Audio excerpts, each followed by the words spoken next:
Tradicional. Hola, hola, queridos amigos. Así es, café tradicional, café cargado, que nos sirve nuestro barista David de Marley Coffee. ¿Cómo está? ¿Cómo viene el café esta semana? Espectacular, como siempre. Viene espectacular. Y ahora vamos a ver por qué viene espectacular. Porque tenemos dos invitados que están plenamente vigentes en la contingencia. Por eso que hoy día no les vamos a hablar de noticias. Si hubiera que hablar de noticias, habría que hablar de este incendio maldito que ha afectado a la quinta región. Solamente en Mentes Enfermas podría caber la posibilidad de que sean incendios intencionales. No lo puedo creer, de verdad que yo no lo puedo creer. Pero vamos a hablar seguramente en un futuro de aquello. Nuestro primer invitado, quiero presentarlo al tiro porque tenemos tanto que conversar con ellos que no queremos perder ni un segundo. Creció entre carpas recorriendo Latinoamérica y viviendo en una casa tomada en Concón. A pesar de la adversidad, logró estudiar en la Universidad Católica y se recibió de abogado. Con el pasar de los años ingresó a la élite política y hoy día las encuestas lo evalúan como uno de los mejor evaluados, perdonen la redundancia, de los políticos actuales. Fue ministro de Desarrollo Social y presidente del Banco del Estado. Renunció a su último cargo para dedicarse ni más ni menos que a su candidatura presidencial. Hoy tengo el placer de presentar a Sebastián Sichel. Muy bien, ¿cómo está mi querido amigo? Oye, pero qué gran canción me pusieron para entrar, ¿eh? ¿Cómo estaban a todos? Qué buena canción, Chancho en Pie, mi canción favorita. Sí, ¿por qué? ¿Por qué? Yo escuchaba esta canción a los 14 años y marca mucho esto de la lucha por perseguir lo que tú quieres. Y se va solo contra el mundo. En ese tiempo yo vivía bastante solo en mi vida, y por lo tanto me marcó. Entonces cada vez que la escucho se me paran un poco los pelos de emoción. Mientras sean los pelos no hay ningún problema. Dice, voy a descubrir la forma de brillar lo oscuro. Eso dice en esa parte, ¿ven? Oye, de eso vamos a hablar, ¿eh? De tu vida, por favor. Te invito a tomarte un café tradicional. Café tradicional. Sebastián, la verdad que esta última semana has estado envuelto en una polémica por sacar a la luz tu vida. ¿Eh? Sabemos que te han criticado por ello. Específicamente hay que ser transparente, Evelyn Matei, que es otra de las precandidatas presidenciales. Pero de eso se trata justamente nuestro programa, de conocer más íntimamente a los políticos, una clase que, digámoslo, está bastante desprestigiada, pero detrás de los políticos hay un ser humano, hay una historia de vida, y por eso que nosotros en la primera parte, en este café tradicional, invitamos a que nos hablen un poquito de eso. Así que con mayor razón te quiero pedir que no te inhibas en esta parte porque necesitamos conocer. Hay mucha gente que no lee los diarios o que no ha visto otras entrevistas tuyas y que no sabe realmente cómo fue esta infancia. Déjame decir algo, Checho, y las políticas también son biografías.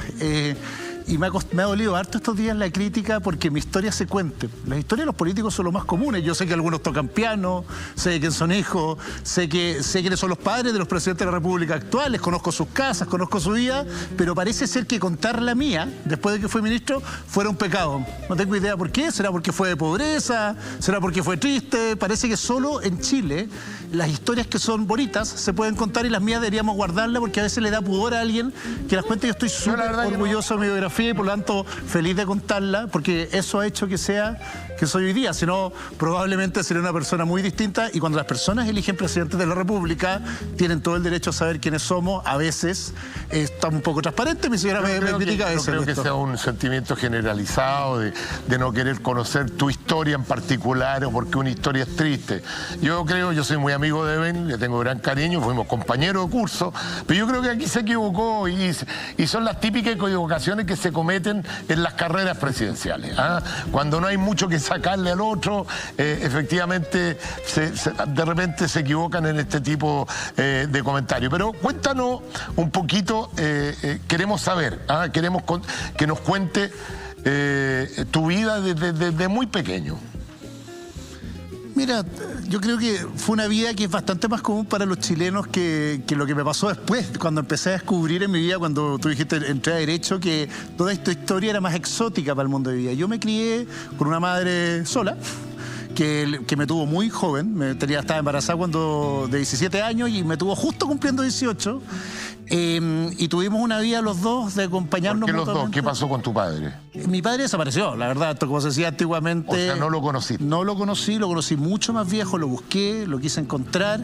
Y entre mi mamá, mi abuelo, una tía o dos tías mías, la Andrea y la Vica, que se hicieron un poco cargo de mí, me trataron de sacar adelante y fueron mi familia. Fue una familia, esas familias mixtas en que mi abuelo hacía el rol de papá, mi mamá era mi mamá, pero era súper chica. A los 17 años, tiene 61 años hoy día, para que nos imaginemos la poca diferencia que tenemos en general.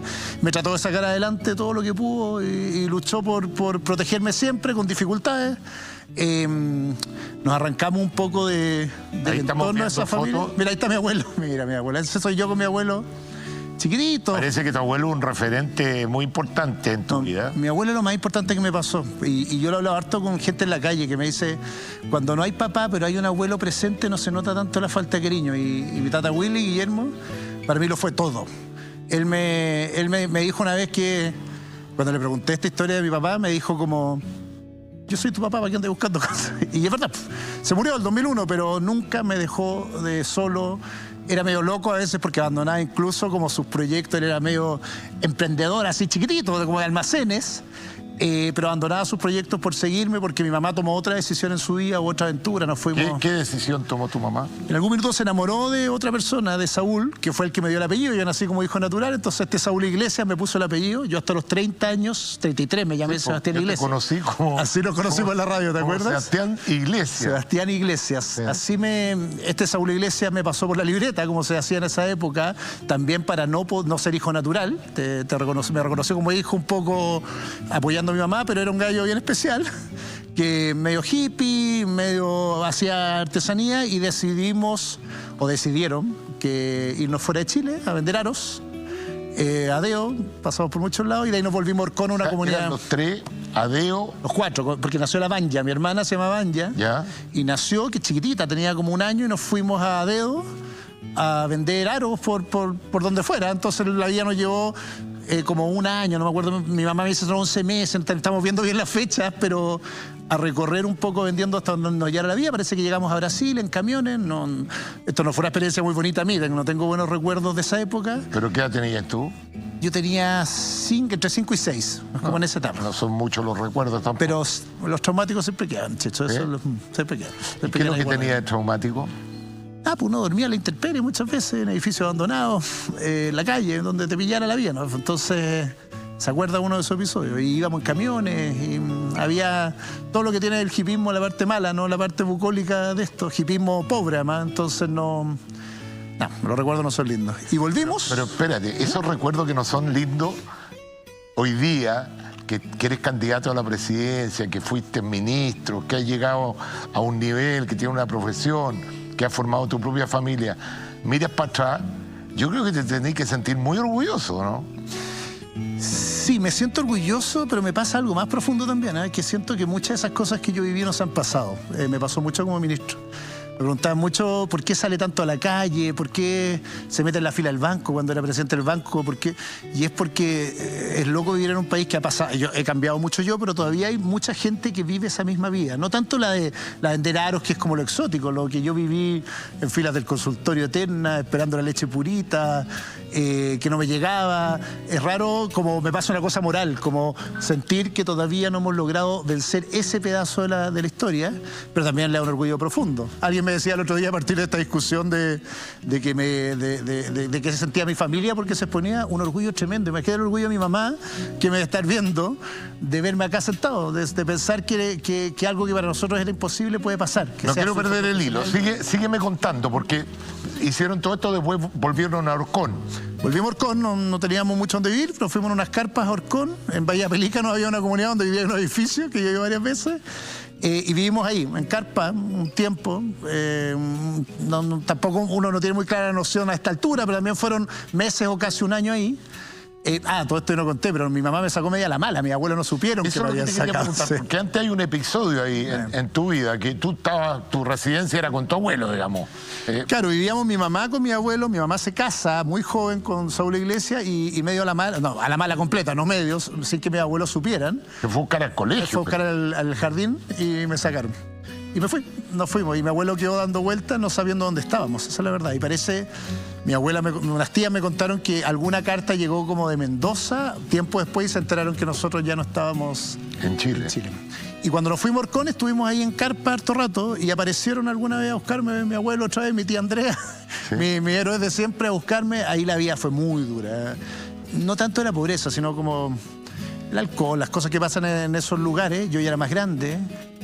Con mi hermano. Digámoslo, el alcohol y la droga, Sí, los hippies, el mundo hippie, que Claro, pero hay otra gente que esto no es hippie chic, es hippie. Había mucha violencia en el entorno interno. Entonces, Entre tu papá y tu padrastro también. Entre tu mamá y tu padrastro. claro. Entonces, no, pero con la van ya nos protegíamos, vivíamos un poco el mar, me da risa todavía. Hasta el día de hoy yo saco chorito y sé meterme a sacar lapa o pejezapo en el mar. Y todo tiene que ver con que a esa edad tenía 6, llegué de 6 hasta los 7, más o menos. Aprendí a vivir del mar, a comer lo que el supermercado del mar, decía yo. Y comíamos lo que pillábamos, lo pasábamos bien. Ahí estoy, ¿ven? Ahí hay una jaiba del supermercado del mar. Pero entonces más grande ya estaba en Concón. Bueno, de ahí se van a vivir a Concón. De ahí me van a buscar mis abuelos, mi tía Andrea, aparecen, como que me rescatan y mi mamá toma la decisión también, nunca me quiso dejar solo, que eso hasta el día de hoy se lo reconozco, de irse a Concón. Se toman una casa, que es esa casa de la foto ahí, nos tomamos una casa abandonada y vivimos en esa casa abandonada. O sea, como lo ocupa, digamos. Tal cual, éramos ocupas. Entraron a una casa que no era de ustedes y se quedaron ahí. Exactamente, casi, o sea, desde kinder mío hasta sexto básico mío. Entonces, 6 años. Claro, casi 7 años. ¿Y qué pasaba con los dueños de la casa? No, nunca. Ya, ahora mi mamá, una vez que se contó esta historia, me contó el final, porque yo no me acordaba del final. Nos tomamos la casa, no había nadie, no tenía nada. La casa no tenía luz, no tenía agua, no tenía ventana, no tenía nada. De a poco la fuimos armando entre nosotros, viviendo ahí. Al principio cocinábamos en la chimenea, lo mismo, siempre comíamos lo que podíamos. Y los dueños, mi mamá me contó ahora, pasaron 2 cosas con esa casa que son bien bonitas. La primera, hace como 10 años yo fui con la Bárbara a verla y sabía que estaba en venta y la queríamos ver de copuchento porque yo nunca más había vuelto con mi señora la Bárbara. Y un señor nos dice, no, es que ha costado mucho venderla porque vivían unos hippies acá, entonces la casa estaba muy desastrosa. Los hippies eran ustedes. Y yo tenía una cara así, pero no le dije nada y me dio vergüenza. Y después, hace poco, cuando ya estaba en el Banco Estado, fui. Y vivía una familia que la había comprado. Y fue tan bonito porque sabían toda mi vida, estaban orgullosos que yo vivía ahí, tenían fotos mías. Tengo unas fotos con esa familia porque contaban a todo el mundo que en esa casa había vivido yo. Pero mi mamá me contó que en esa casa al final los dueños tipo 86, 87 como aparecieron y llegaron a un acuerdo con mi mamá para que se quedara 6 meses más y buscar un lugar donde irse. Y ahí nos fuimos. Yo me vine primero con mis abuelos, un poco antes. Por necesidad, estaba dura la cosa allá, así que decidí arrancarme con mis abuelos. ¿Tu abuelo tenía un buen pasar o no? Mi abuelo era de clase media, para decirlo rápido. ¿De qué vivía mi abuelo? Vendía paltas, tenía un almacén. Sí, ya estaría millonario, vendiendo paltas. Ayer decíamos eso, veíamos los precios de las paltas, claro, pero compraba paltas y las revendía. Sí, no, sí te dormía. Y después cuando yo llegué a Concón, vivíamos, o sea, a Santiago, tenía en Gamero, en Independencia, un pequeño almacén que tenía 2 flippers y hacíamos sopaipillas, vendíamos de eso. Para que te imaginas, antes había tenido algunos un taxi. Era la típica persona de clase media que vivía de negocios que iba inventando en su minuto. Sí, lo que pasaba con mi abuelo es que su bisabuelo, mira la historia para atrás, había sido abogado y por lo tanto eso como que eran algunas cosas familiares que le permitieron más o menos tener estabilidad. Pero tenía un pasar medio que para mí en ese minuto era como ser millonario, porque cuando vine a Santiago vi un refrigerador, uno prendía y había luz, entonces obviamente para mí era todo. Y en Concón todos me molestaban porque yo hablaba todo el día a mi tata. No que mi tata tiraba auto, porque para mí era otro estilo de vida. Yo tenía una necesidad. Era el cable a tierra también. Sí, era el cable a tierra. Y también tenía unas condiciones que yo no me imaginaba. Nada, pues a mí nunca me compraba muchos zapatos, colegios, esas cosas que no pasan. Y mi abuelo cuando podía me compraba, o mi tía me compraba. Entonces para mí también era una red como de apoyo en caso de urgencia. ¿Es verdad que no tuviste de niño nunca una celebración de un cumpleaños, por ejemplo? O sea, no, más grande. En Concón sí, voy a hacer así. En Concón sí, ¿sabes por qué? No teníamos, me acuerdo, mi primer cumpleaños, primero básico, no teníamos luz en la casa. Y lo celebramos. Era una casa que tenía un patio y todo. Fue cuando me vine a Santiago, la segunda etapa. Mi abuelo quebró su último negocio, terminó yéndose a Quillota y yo me quedé... tuvimos que arrendar una media agua que ha salido varias veces en la vulcanización de Ondago, a quien quiero mucho hasta el día de hoy, y ahí no se podía celebrar nada, y ahí viví desde los 13 hasta los 19. Y por lo tanto, en esa etapa era imposible pensar, imaginarse celebrar un cumpleaños si mi cama era el living, era la cocina, era todo. Era una media, un 6x3, entonces en un espacio, en mi espacio estaba todo, entonces ahí nunca más lo celebré. En Concón, para ser transparente, sí, lo celebramos, pero como niño en Concón, en la calle Tierra jugábamos a la pelota y en mi casa Oye, había Sebastián, ahora que has formado parte de la élite, ¿no es cierto? ¿No te genera, después de haber vivido todo esto, algún resentimiento? No, nada, sí que pasó todo lo contrario. Que tiene que ver, justo estás leyendo el libro de Michael Sandel. Porque muchas veces uno ve gente que vive en esas mismas condiciones y a veces hasta llega a entender ese resentimiento. Es decir, ¿por qué yo tengo tan poco y por qué otros tienen tanto? Me pasa al revés, hartos como que me han tratado de decir, oye, si somos de los mismos y tenemos que luchar con... A mí me encantaría que mucha más gente tuviera esta oportunidad, entonces mi resentimiento no está en esta línea, está en que no hemos hecho lo suficiente para que más lleguen, pero sería al revés. Es como lo que estamos en Chile, es una sociedad en que en general todos podamos tener el privilegio de vivir así. O sea, el odio no tiene que ser con aquellos que tienen el privilegio, tiene que ser probablemente con un Estado que haga mejor la pega para que lleguemos a este lugar y no al revés. Lo peor que nos puede pasar es pensar que esto es un tema de conflicto, porque si fuera conflicto, finalmente lo que haríamos es que todos viviríamos mucho peor. Yo nunca he tenido eso al revés. Cuando llegué a la Católica, me preguntaba un periodista hace unos días algo parecido, me decía, no, yo, mis compañeros, me llevé bien, nos queríamos, yo lo único que me daba cuenta... No te saltes la etapa porque quiero ir por orden, porque no tengo una pauta muy definida. 19 años, vive en esa... Es una vulcanización, una escasa esquina de vulcanización que nosotros arrendamos una casa interior, que lo hace mucha gente para generarse un ingreso extra, que era esta casita... Ya, y de ahí, ¿cómo nace la oportunidad de ir a la universidad? No, pasan dos cosas. Yo me di cuenta que lo único que podía hacer era ir a la universidad. En general no me preparaban para eso. Tuve la suerte, la verdad, que en tercero medio me gané una beca a un preuniversitario. Era imposible imaginarse, pero di una prueba en la comuna. ¿Ya? Estaba la vinda alcalde, así que bueno, y te tiró una beca a los que sacaban más altos puntajes. Y me la gané. Y era en la Católica.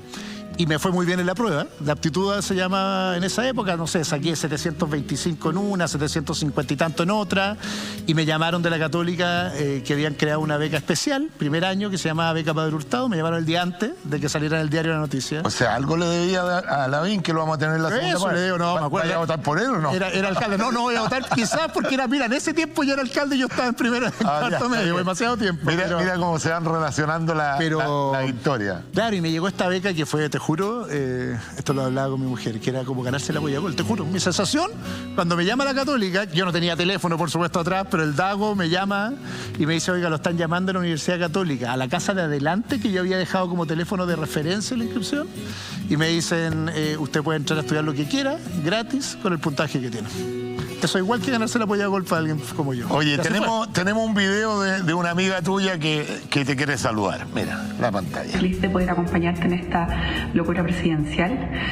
No me cabe la menor duda de que le vas a poner todo el talento, la energía, la dedicación y el compromiso que te caracteriza.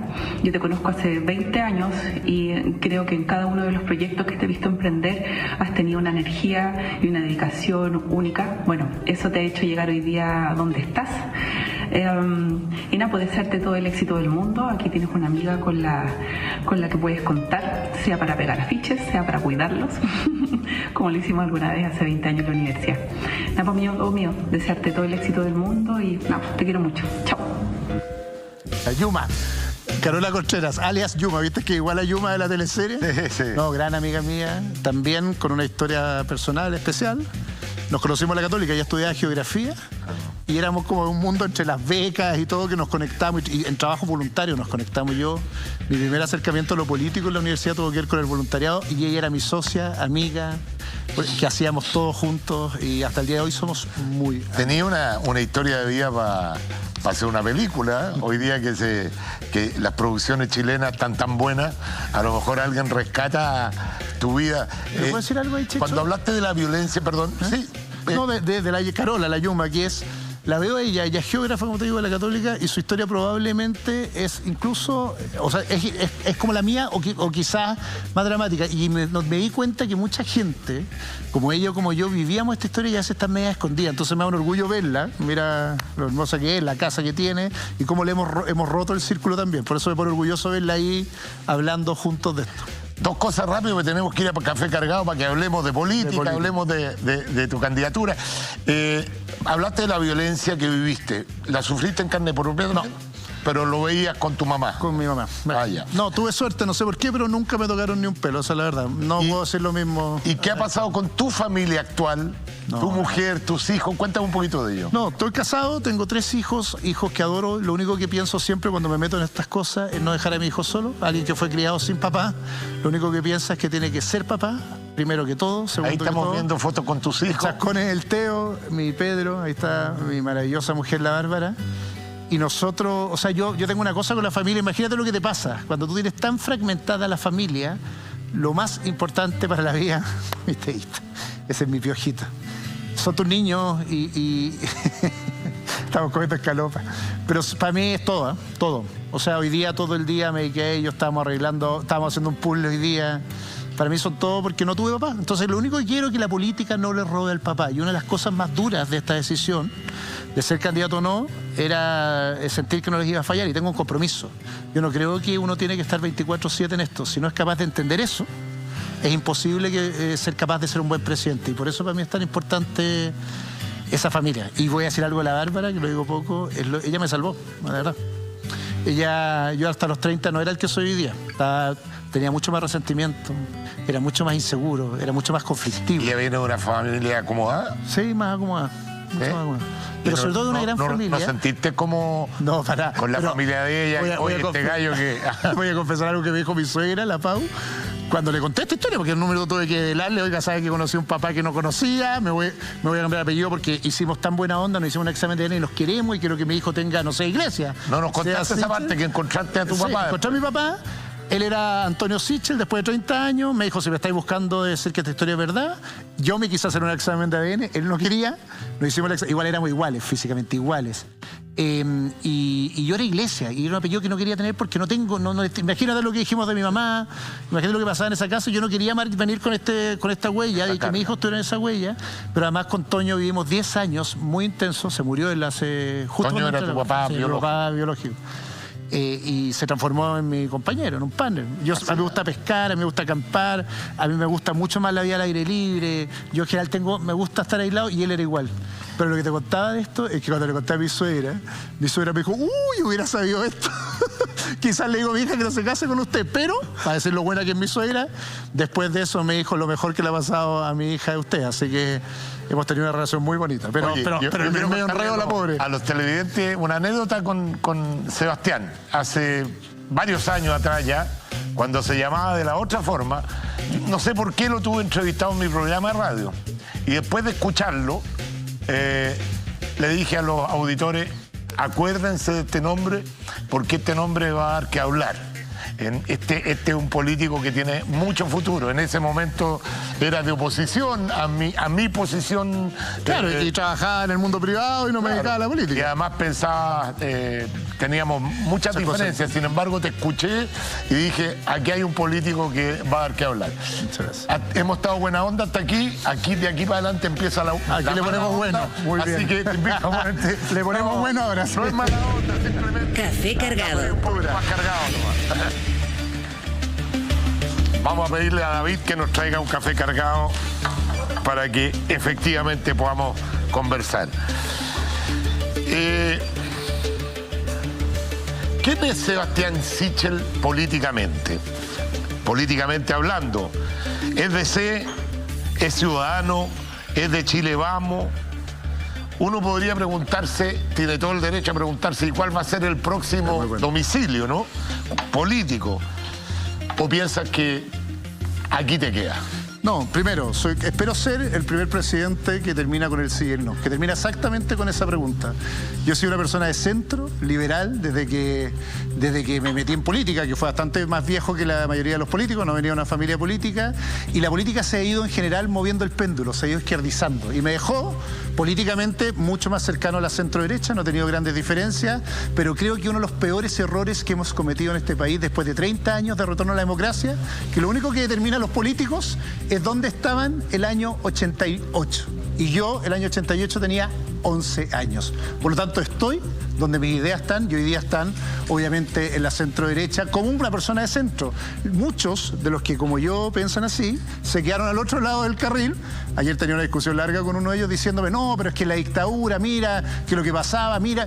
Y a mí me pasa que a mí me marca mucho más la política de los próximos 30 años y no los próximos 30 años. Entonces, espero ser, o quién soy, es la pregunta tuya, el primer presidente post sí y no, que está bastante viejita la historia, y por lo tanto ser alguien que en la centro-derecha, junto al centro, construye por primera vez una alianza mayoritaria desde este eje, y no de un eje que se fue hacia la izquierda. Me parece muy buena tu respuesta, pero también tienes que entender, por ejemplo, lo que se nos viene ahora. Creo que hay 4.000 candidatos. ¿Cómo vota una persona por un candidato si no conoce su domicilio? ¿Me entiendes? Porque, claro, van a haber muchos constituyentes, muchos concejales, pero si tú no sabes qué principios defienden, cuál es su domicilio político, es difícil votar por alguno. Entonces, lo que hace mucha gente, que de la izquierda, que no perdona que tú te hayas pasado para este lado, y otra gente de este lado te mira con un poquito de resquemor, digamos. ¿Será realmente de los nuestros? ¿Defenderá nuestra idea o no? Es que ahí son dos preguntas. La primera, la que te dije, es raro que hablemos mucho más de dónde estábamos que de dónde queremos estar. Y yo creo que, y lo digo habiendo tomado una decisión. Yo soy una persona independiente que perfectamente puede haber dicho, como muchos, me voy a ir a primera vuelta solo, soy un caudillo, trato de armar una historia propia. No, tomé una decisión política, que es ser parte de Chile Vamos. Lo tomé hace mucho tiempo, no hoy día. Hablábamos de tu programa. Cerca del 2014, 2015 me di cuenta que el mundo reformista quedaba absolutamente a placer en una alianza izquierda que ya no creía que los últimos 30 años han sido buenos para Chile, y por lo tanto me quedé sin agenda, y cuando me vine a trabajar al gobierno del presidente Sebastián Piñera lo hice con orgullo. Durante 3 años me saqué la mugre, la gente me vio, para defender lo que creíamos que era lo correcto, y hoy día, con orgullo digo, tomé una decisión como independiente de ser parte de Chile Vamos. Lo que puede pasar es al revés, que tú lo dices. Sí. Que Chile Vamos aquí. Y hay una cosa bien importante. Pero lo que pasa es que, política. perdona, Sebastián, lo que pasa es que para emprender un proyecto como ser presidente de la República, definitivamente, aunque a la gente no le guste lo que voy a decir, los partidos políticos son absolutamente necesarios. 100%. Si tú no tienes una base política, es muy difícil bajo este sistema que tenemos poder gobernar. Necesitas a los partidos para los apoyos, para la gente que va a necesitar para poner los distintos cargos. Pero, ¿cuál es tu relación con los partidos de Chile Vamos? ¿Te recibieron bien cuando el presidente te nombra ministro? Al principio no, para ser honesto, pero finalmente tengo una muy buena relación. Parte de eso lo han dicho públicamente. Algunos han cambiado de opinión como una candidata actualmente, pero los presidentes de los partidos lo dijeron por dos cosas, y que creo que es súper importante. Sería raro tener una coalición en que se puede ser ministro independiente y no se puede ser presidente independiente siendo parte de la misma coalición. La mitad de los ministros de este gobierno somos independientes de centro derecha o de centro como yo. Por tanto, me parece que es natural que también uno pueda ser candidato a presidente como independiente dentro de una coalición. La segunda pregunta es ¿con quién gobierna? Es la misma pregunta que me hice yo cuando decidí no ir a primera vuelta. Porque eso sí que son aventuras personales. Quiero ser presidente de una coalición llamada Chile Vamos, y voy a gobernar con todos los políticos de la coalición de Chile Vamos, y ojalá con muchos independientes que uno puede incorporar. Por eso voy a una primaria y no tomo esa decisión aventurera de ir solo en el mundo creyendo que esto depende de mí o no. Pero sí es importante, Checho, y lo quiero decir, que ojalá, por lo que ha pasado esta semana, los partidos, muchos de sus líderes, no empiecen finalmente una guerra contra el independiente y quiera aportar una coalición para cerrar. Si lo que tenemos que tener es una coalición que no es una partidocracia, sino más bien que es capaz de combinar gente de partido con gente independiente como tú, como yo, como el 98% de los chilenos que están viendo la televisión y que espera ver en una coalición como la que yo quiero representar una puerta abierta, una ventana abierta para participar, y no que le diga, mire, para votar usted está bien, para ser ministro está bien, pero para ser candidato a presidente o para participar en las comisiones técnicas, no. Para eso estamos los partidos.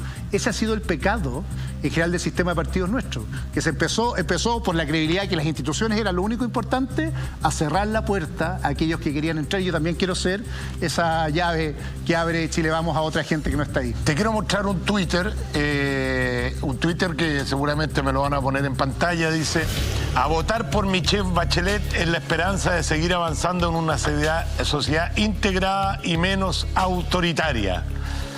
¿Cómo se compatibiliza una invitación a votar por Michelle Bachelet que, digamos, en términos de principios, ¿no es cierto?, es todo lo contrario de lo que representa Chile Vamos. Mira, dos cosas súper importantes. Ese tuit es del 2012, para aterrizarlo. Perdona, pero esta sección se trata de eso, de poner en aprieto a los invitados. No, y me encanta que lo digas, no quiero decirlo, porque en ese minuto, mira la frase, creía que iba a ser heredera de la tradición de lo que había sido la Concertación, que era específicamente alguien que trabajaba por una sociedad más integrada.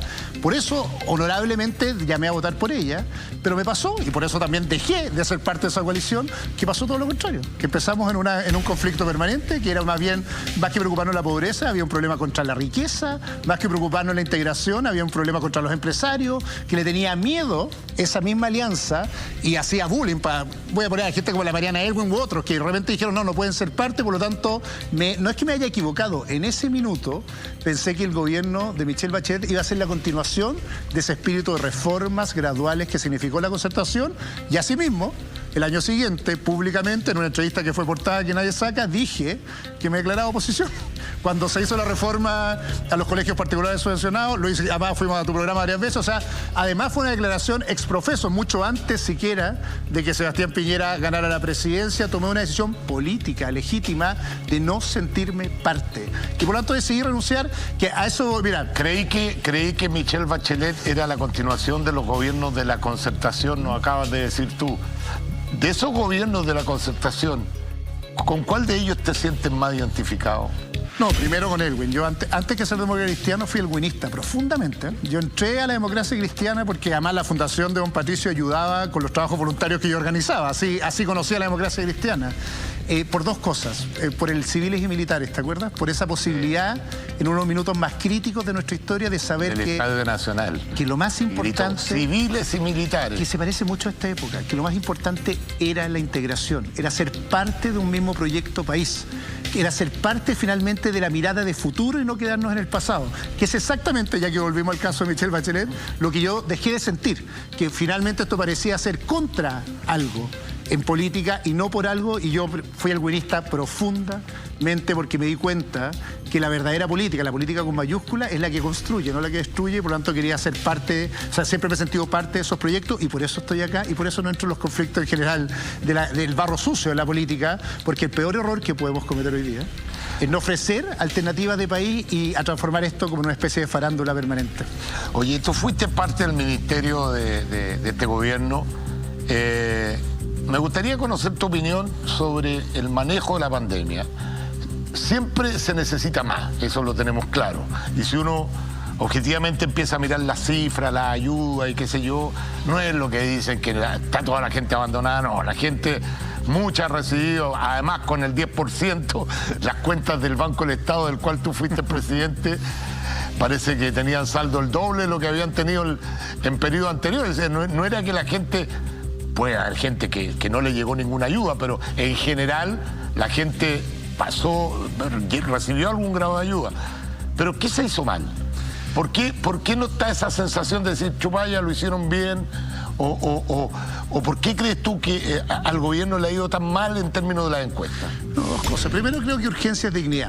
Y no reaccionamos con sentido de urgencia, ni gobierno ni oposición. Yo me di cuenta en el Congreso que a veces importaba mucho más el debate político que resolver el problema concreto en el minuto a las personas. Una cosa que a mí, ya que contamos mi historia atrás, que me marcó en mi vida, que muchas veces más que importante que el cuánto me van a dar, es el cuándo me va a llegar. Sobre todo cuando tú vivas al día. Y nos demoramos mucho, como gobierno primero, pero particularmente en el debate en el Congreso. 4 semanas discutiendo el proyecto de ley del ingreso familiar de emergencia, cuando había gente que no tenía para pagar a cuenta a fin de mes. Nos dimos cuenta de una segunda cosa, que quizás es lo más importante que yo podría hacer como presidente, esta idea de que la urgencia es dignidad, que el Estado llega mal y tarde. Llega mal porque hace mal la evaluación social en general de las personas y porque no tiene la capacidad de seleccionar bien, y confiábamos como que bastaba con tener un Estado que dijera el quién para solucionar el problema de la pandemia. Y tercera cosa que nos pasó, y quizás la que más me duele a mí, es que no sabíamos muy bien cuál era el problema. No sabíamos escuchar.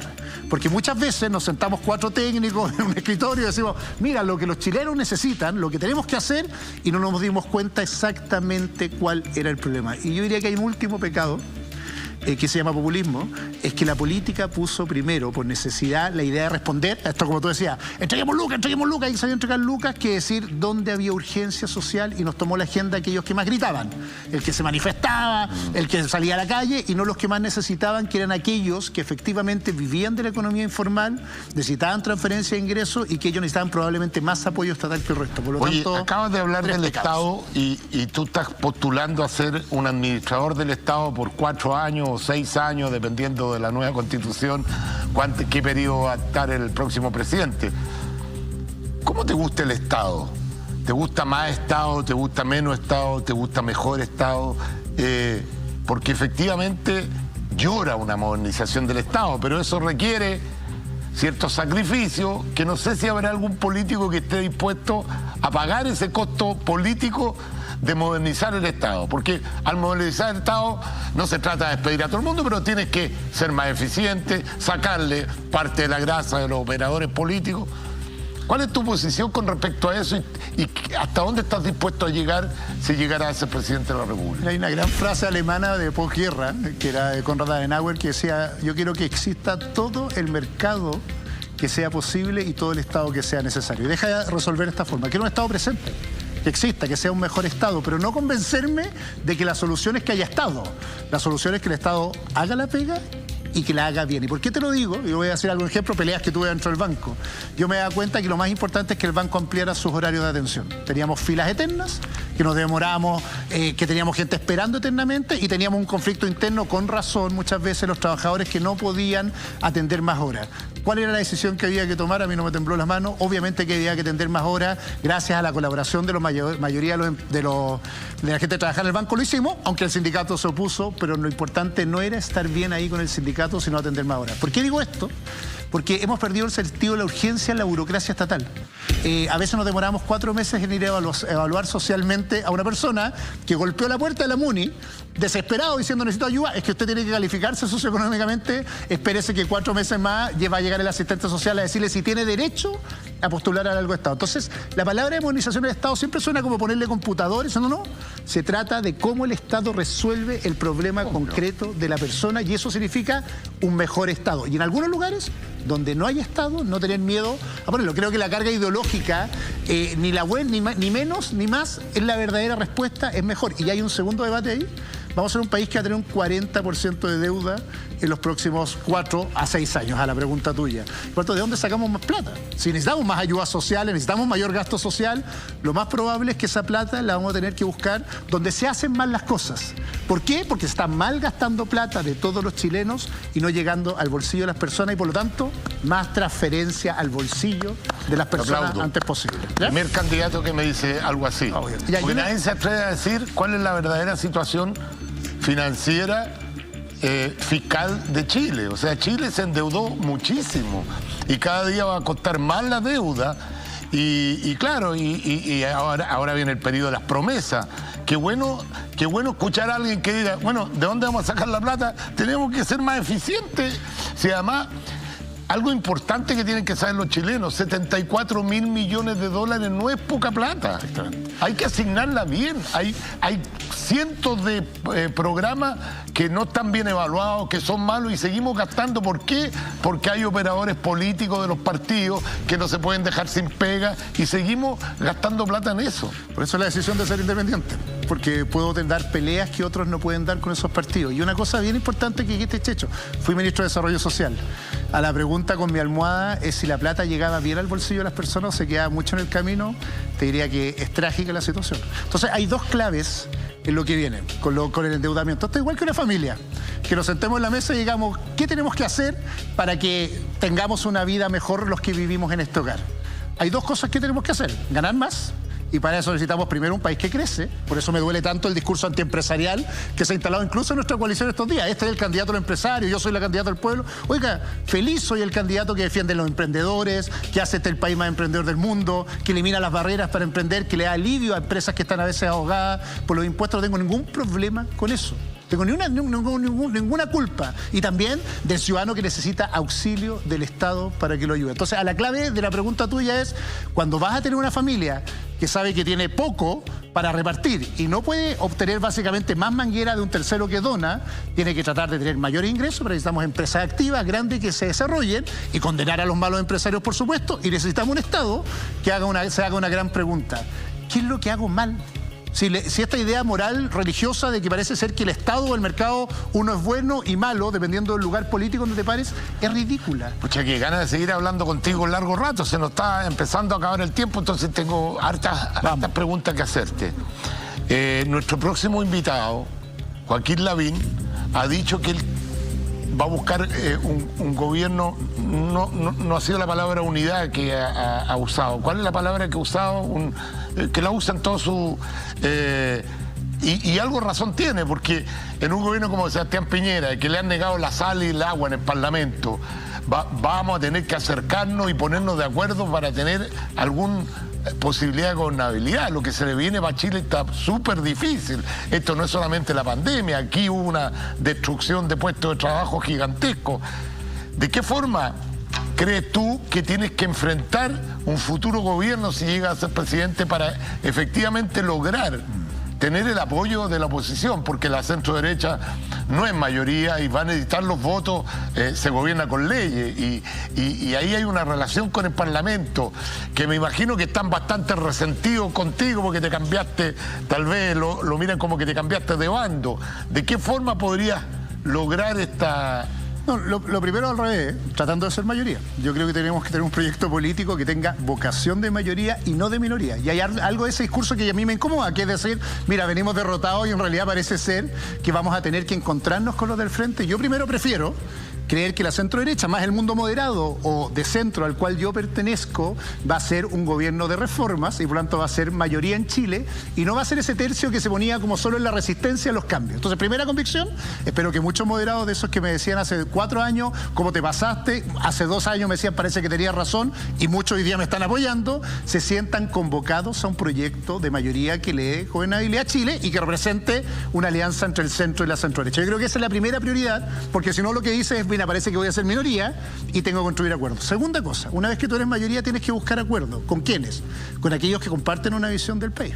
Yo creo que esa era mi gran discusión cuando estaba en el Congreso y que me marcaron diferencias con algunos miembros del Parlamento. Oye, lo importante son las personas, la política es un medio.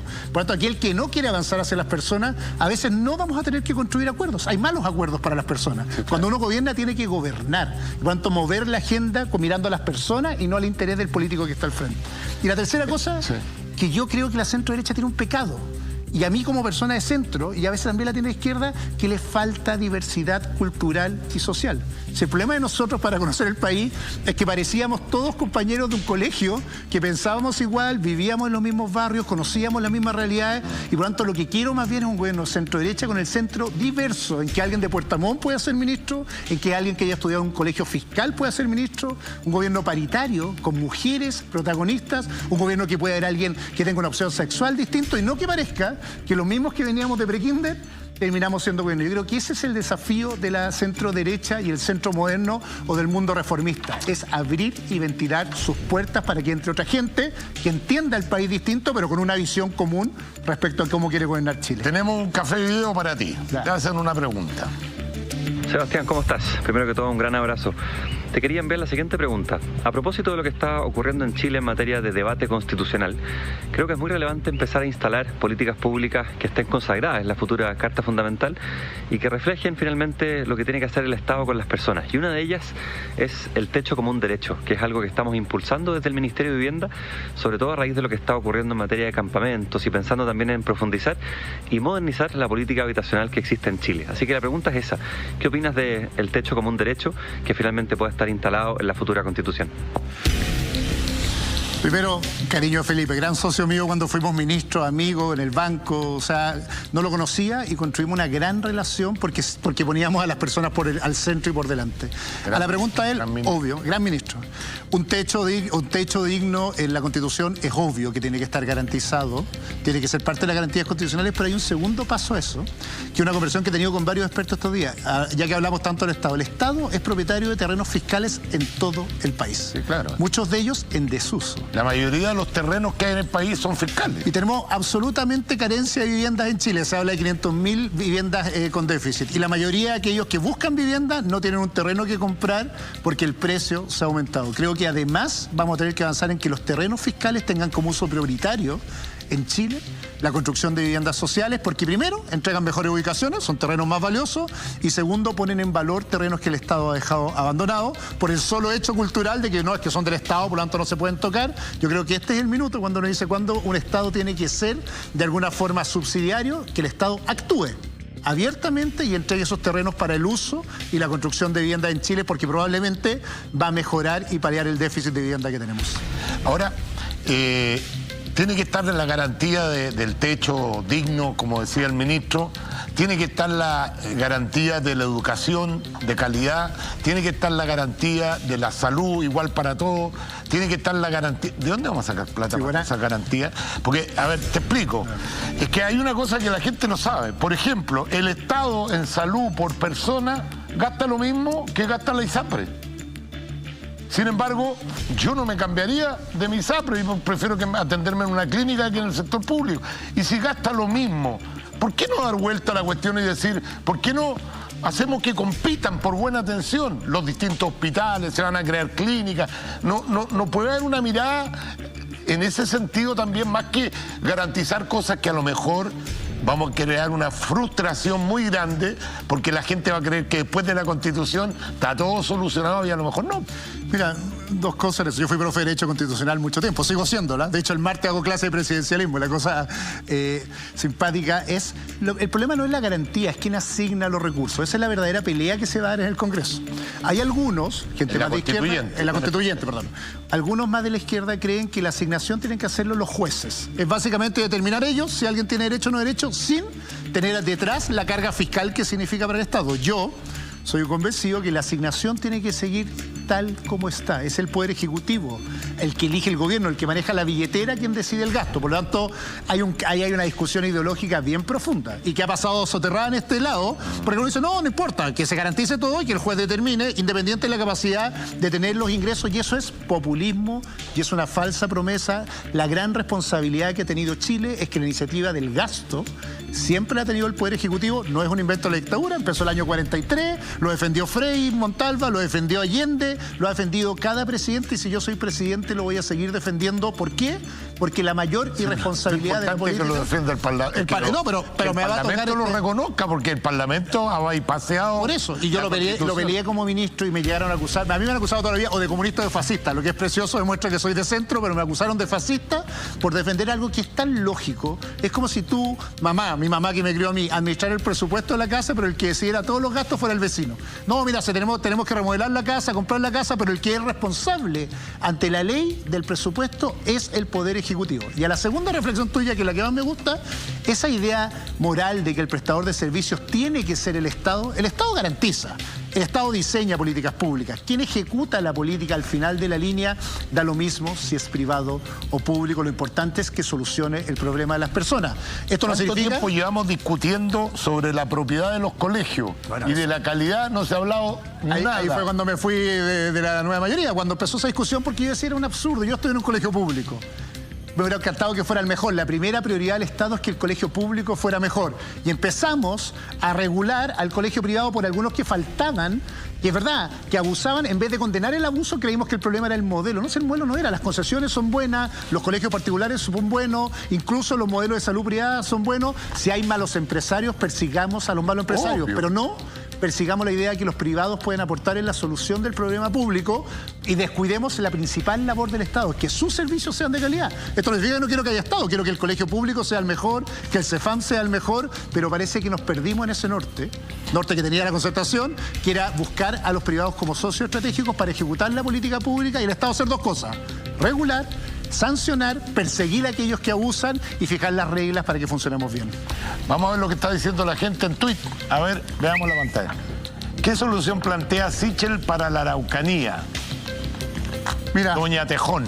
Doña Tejón, yo creo que hay dos cosas acá. Hay delincuencia pura, y es un problema de seguridad pública, que algunos han tratado de vestir de un tema ideológico de reconocimiento indígena. Lo que pasó en Temucoicuy hay gente que está produciendo droga en serie para vender y generar delincuencia. Y por lo tanto, tratar de vestirlo ideológicamente los desnuda y además debilita el Estado del Derecho.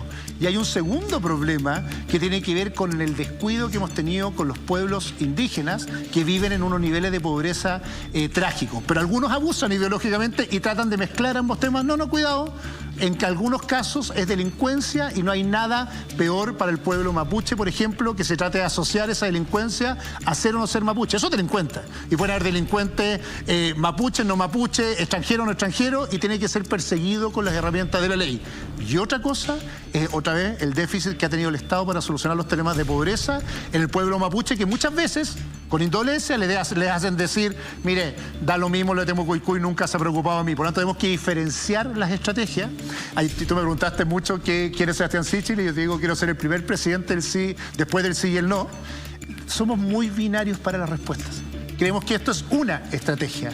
Y eso es populismo. Las estrategias son combinadas y por lo tanto vamos a tener que tener una estrategia de seguridad mucho más dura que la que hemos tenido, y vamos a tener que tener una estrategia de fomento y de subsidios a la pobreza a la que condenamos al pueblo mapuche mucho más dura, y son ambas al mismo tiempo y en el mismo lugar.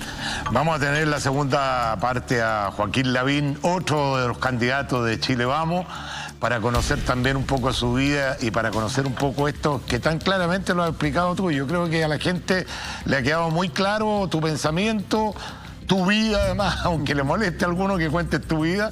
Pero le gusta contar la suya, por eso me impacta. Si también la contó, si también tuvo aquí. Por eso te digo invitada. Queremos agradecerte tu presencia, Sebastián. Espero que no sea la última vez que conversemos, porque esta va a ser una carrera larga, así que vamos a tener oportunidad de conversar nuevamente. Le vamos a pedir a David, mira, sin molestarse, sin enojarse, esta es una caricatura para que te lleve de repente al programa. Me dejaron hasta lindo. Oye, y le pedí al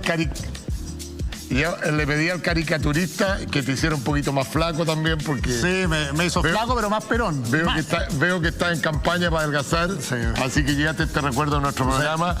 Como el Marley Coffee también te regala un set de café ahí para que te prepare unos ricos. Y Newman también, una gorrita de regalo para que te lleven este recuerdo.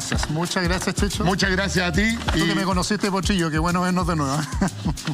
Nosotros también aquí defendemos a los buenos empresarios, a las buenas empresas, porque creo que eso genera desarrollo. Sin desarrollo no hay nada. Así que vamos a ver qué es lo que están haciendo las empresas en Chile.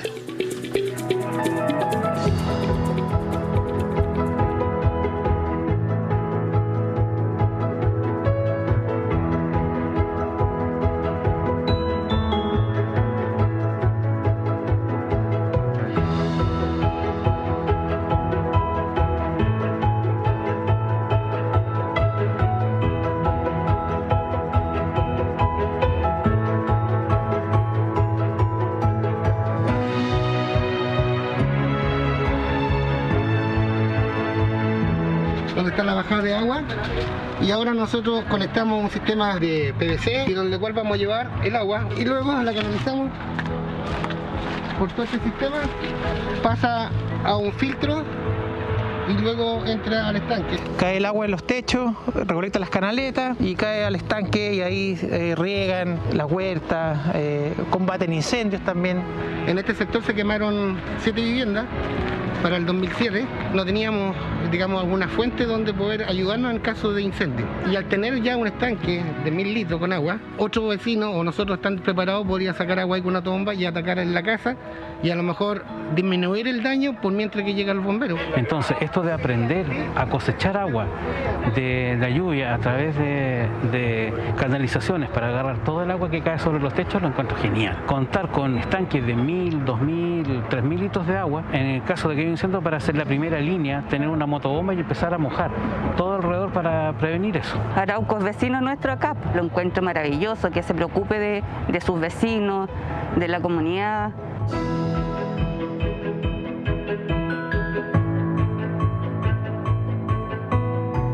Para poder tener esto, tenía que tener un pozo, porque nosotros vivimos de los pozos. Esto me va a economizar luz para poder más adelante nosotros hacer unas chacras aquí, tener frutales y cualquier cosa que yo quiera sembrar para poder tener agua. desde el punto de vista medioambiental tiene una doble implicancia porque ahorramos agua, nos aseguramos un consumo racional y sustentable y al mismo tiempo para el combate de incendios es fundamental. Creemos que a través de la alianza público-privada y en conjunto también con las propias comunidades vamos a poder seguir aportando a una situación tan relevante como es la falta de agua en Chile, que en los últimos años se ha agudizado fuertemente producto del cambio climático. Como comunidad, a tener más agua, a tener mejor calidad de vida, porque resulta que con eso uno puede sembrar. Pero si yo siembro papas, por ejemplo, puedo también vender y puedo tener más lucas. Más encima en este tiempo de pandemia, pucha el agua que sirve.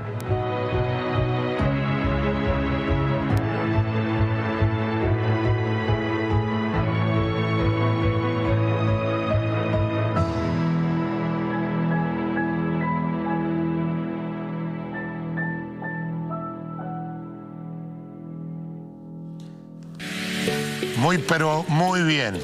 Bueno, para presentar el currículum de nuestro próximo invitado, la verdad que necesitaríamos un programa completo, pero yo hice un pequeño resumen.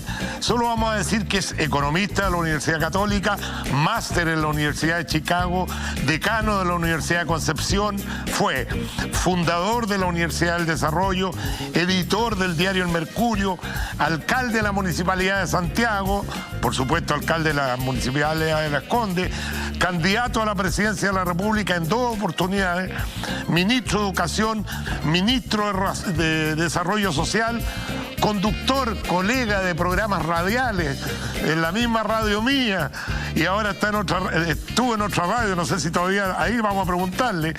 Tengo el agrado de presentar al alcalde de Las Condes y precandidato presidencial, Joaquín Lavín. ¿Cómo estás, Joaquín? Buenas, Checho, ¿cómo estás? Ahí manteniendo la distancia. ¿Cómo estamos? ¿Qué es esta canción que elegiste? Bueno, no, esta es la canción de Leo Dan. Lo que pasa es que mi señora se llama Estela. Entonces, Estelita, qué linda que está. Qué linda que está. ¿Todavía le dice a tu señora que está linda y eso? Por supuesto, un clásico de los karaoke. Ah, sí. Muy bien.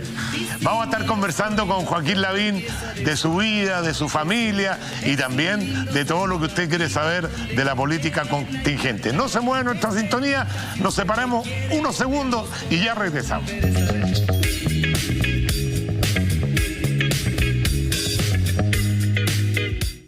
Estamos en Café Cargado. Próximo invitado, don Joaquín Lavín.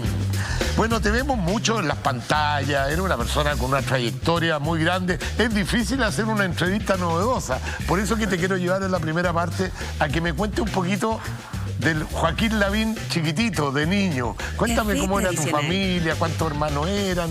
Cuéntame un poco de eso. Mira, el Joaquín Lavín chiquitito es más bien de... Gracias, es más bien de campo. Gracias, David. De campo. Yo recuerdo el campo porque mi papá administraba y administra todavía. Ya tiene 94 años. Nos está viendo porque vive en Portezuelo. Portezuelo es una comuna chiquitita que queda ahí cerca de Chillán. Queda como de 30 kilómetros de Chillán hacia la costa. Zona como de Conquecura, Quiquirigüe. La playa de Portezuelo es Conquecura, digámoslo así. Entonces, él vive allá y el Joaquín Lavín de chico era allá. Era ya, obviamente, que una vida en ese tiempo rural muy distinta como es ahora. Hoy día está todo interconectado. En ese tiempo no, pues se cortaban los caminos.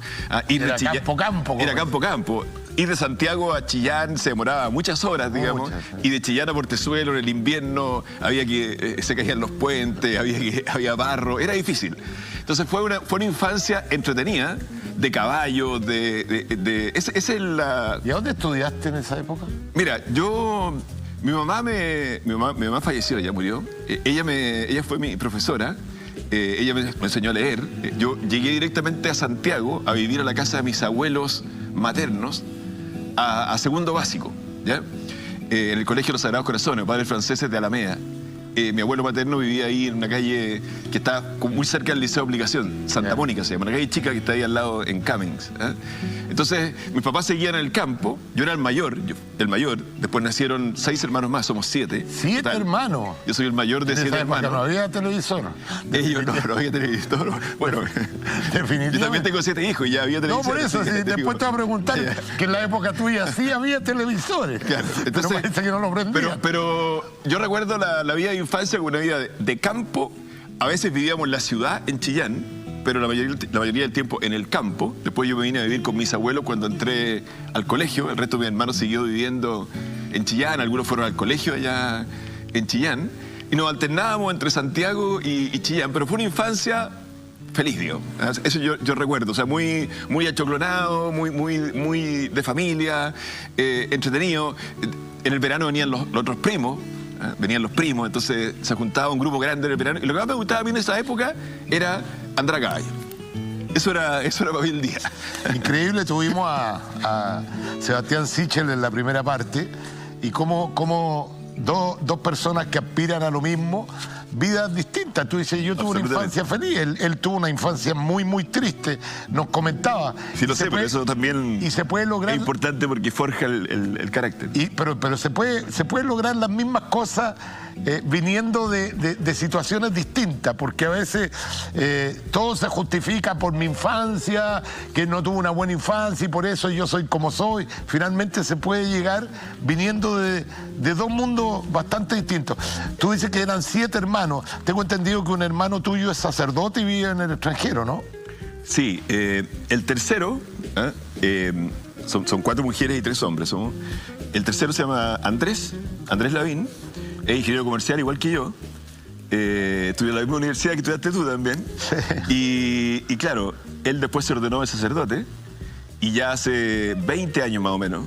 No lo vemos casi nunca. Bueno, ahora está en el WhatsApp familiar y ya en los llamados telefónicos lo vemos. Él debe tener 60 años en este momento. O sea, menor que yo. Es menor que yo, es unos 6 años, 7 años menor que yo. Sí. Y efectivamente es sacerdote. Oye, y vive en Lituania. Hoy día nos mandaba una foto que es pura nieve, puro frío. Lituania es uno de estos países que era parte de la Unión Soviética. Sí, claro, que se separó. Lituania, Estonia y Letonia, que son como esos países allá arriba en Europa. Y efectivamente Lituania, claro, cuando se disolvió la Unión Soviética... ¿Lo mandó la congregación? ¿Qué? Él es del Opus Dei. ¿Ah? Él es del Opus Dei, sacerdote del Opus Dei. Y lo mandaron como a fundar, por así decirlo, el Opus Dei en Lituania. Es un idioma... Obviamente. Claro, es difícil fundar una congregación. Pero para que veas tú, lleva 20 años, ya hay sacerdote... Lleva 20 años allá. Ya hay sacerdotes lituanos. Me decía que al principio... porque los sacerdotes obviamente confiesan. Sí. Entonces podía confesar solamente niños chicos porque los pecados de los grandes en lituano es bien difícil. No se lo sabía, digamos. Pero ya, ya es un lituano, ¿Y este acercamiento con la Iglesia Católica de parte de tu familia viene de tus padres? ¿Quién era ahí el que marcó, tu mamá o tu papá? ¿Quién era más católico? No, yo diría que los dos eran muy católicos. Era una vida muy de testimonio para nosotros. Y que lo fueron transmitiendo, o sea, nos fue transmitiendo en el fondo la religión. Yo me acuerdo que en esa época, en los campos, y otra gente de esa época se recordará, digamos, había misiones. Entonces, por ejemplo, venía un cura en el verano, digamos, y había partes entretenidas, de paseo y todo, pero había bautizos, o sea, era una vida de fe importante. Y de hecho yo tengo una hija, Paulina, que vive en Roma, en este momento está en Santiago, está con nosotros en este momento, y que también está consagrada a la vida religiosa. ¿Tú tienes de todo en tu familia? Tengo toda mi familia, sí, tengo toda mi familia. Tiene una nuera que viene de la farándula. Claro, tengo a Miguelo de Consuegro. Claro, Miguelo de Consuegro. Tengo a la Katy, tengo de todo, digamos. Ahí está, diversa. Cuéntanos un poquito ahí quiénes son. Muestra la foto anterior, si se puede. Muestra la foto anterior. Bueno, ahí, ya han pasado muchas fotos. No, pero pasa la primera. Pasa la primera, porque esa. Claro, ahí está.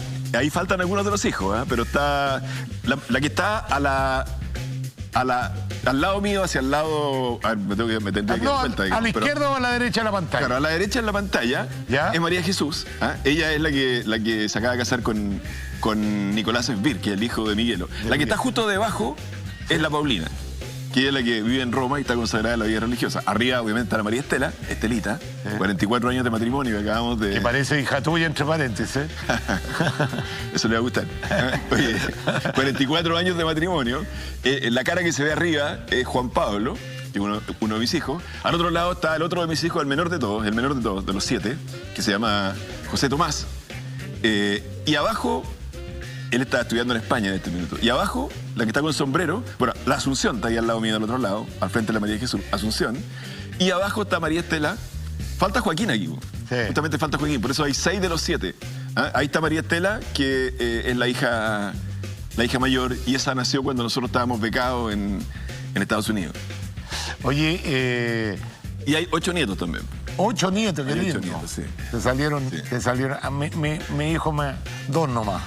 Pero quiero más nietos, pero no salió flojito. Que hay 7, tienen que salir más nietos. Oye, todavía faltan, supongo. Joaquín, por último, ¿tú eres de misa diaria todavía? ¿Un tiempo tú ibas a misa diariamente? ¿Todavía sigues yendo a misa todos los días? Sí, en este momento no, porque, o sea, sí, trato de ir todos los días. Para mí es importante, ¿eh? Es como... es un momento como muy íntimo, muy de conexión, digamos, con Dios, de sacar fuerzas también, porque esto es una tarea súper difícil y súper desgastadora en la que estamos metidos. Sí, claro. Así que es importante para mí. No, en este minuto, obviamente, yo te felicito, en este minuto no hay, pues, no hay. Así que no puedo ir. No puedo ir. Hay gente que no le gusta hablar de esos temas porque políticamente, a lo mejor la gente que no es religiosa, no le gusta que un político... Pero qué bueno saber... ¿quién es la persona por la cual yo voy a votar? ¿Cuáles son sus valores? ¿Cuál es su religión? ¿En qué cree? ¿En qué no cree? Yo creo que eso es importante. Es importante y es parte de la transparencia también, que la gente sepa cómo es uno. O sea, bueno, yo trato de ir a misa todos los días, desde hace muchos años, y obviamente no todos los días me resulta. Trato de ir temprano en la mañana, porque después viene una vorágine en el día. Y claro, en estos tiempos de pandemia no puedo ir. ¿Va a misa antes de los matinales o después de los matinales? Voy a misa antes de los matinales. Normalmente a las 7:30 de la mañana, por ahí queda muy cerca de la municipalidad. Se llama la iglesia de Nuestro Señor de Los Ángeles, ahí en el Golf. ¿Es una talla? Voy a diferentes partes. Es una talla. Yo me imagino. Te invito a que mires la pantalla porque un hijo tuyo te va a decir algo. A ver. Hola papá, ¿cómo estáis? Te mando un saludo acá desde Chillán, que vine a ver al Tata. Ojalá te puedas escapar un par de días tú también. Y nada, decirte que apoyamos mucho tu decisión. Yo en lo personal al menos encuentro muy valiente lo que hiciste. Ojalá Chile lo valore también. Esto de mirar de cara, sin medias tintas. Y bueno, ojalá empezar con el pie derecho ahí con el Checho, que te trate bien, po. Mucha suerte. Voy a mandar hartos mensajes. ¿Qué le pasa a la familia Lavín que me tiene miedo? ¿Te contaron algo, que yo dije algo, que te trate bien? ¿Cuándo yo he tratado mal? No. Oye, primero agradecer ahí a Juan Pablo, que debe estar mirando el programa, porque efectivamente está en estos momentos en Portezuelo, donde yo te decía. Está en Portezuelo, debe estar con mi papá. 94 años. 94 años, sí. ¿Está lúcido bien? Sí, está impecable, Entonces, aprovechemos mandarle un saludo también. Hace un rato atrás hablé con una de mis hijas, con la María de Jesús, y que está allá también en este momento, y me dijo, el Tata dice que va a haber café cargado. Así dije. Así que está bien, pues le mandamos un saludo entonces al papá de... ¿Cómo se llama tu padre? Se llama Joaquín también. Joaquín también. Don Joaquín Lavín, le mandamos un saludo cariñoso desde aquí. Oye, ¿qué pasó? Ah, mira, ahí está, claro, ahí está. Ahí está tu papá. Ahí está mi papá, obviamente, que es en ese momento. ¿Tiene buena pinta? 25 años, ahí está. Yo creo que eso fue en el verano, en el último verano, en el verano pasado. Fui pocos días, todavía no estábamos en pandemia, recuerda. Eso fue en febrero del año pasado. Esa es la plaza del pueblo, de Portezuelo. Oye, ¿todavía se mete en los cultivos? Sí, camina a las viñas. Y, así, ¿eh? Claro, porque es viñatero. ¿Sí? No son viñas más o menos, no, esos vinos... No, se enoja por lo que digo. No le eché a perder el negocio. Sí, ahora el Valle del Itata, porque esto es el Valle del Itata, está de moda, y mi papá insiste en que ahí está la parra más antigua de Chile. ¿Cómo se llama la viña? No, se llama Montserrat. La viña se llama Montserrat, los vinos no se llaman... Pero los vinos se llaman Itata Paraíso. Itata Paraíso. El mejor vino de Chile es el Itata Paraíso. ¿Cómo le son más o menos las viñas? El mejor vino de Chile, Itata Paraíso. Si no te vas a pegar. Ya no me reten, Itata Paraíso, el mejor vino de Chile, lo dije. Ya, muy bien. Oye, cuéntanos un poquito... otra parte que más o menos desconocía, aunque algunos lo saben. Tú eres fanático del deporte también, eres deportista. Incluso fuiste a correr una maratón en Nueva York. Cuéntanos esa experiencia. Corrí 2 veces la maratón de Nueva York. Mira, para mí fue como una hazaña, porque en el fondo yo no soy...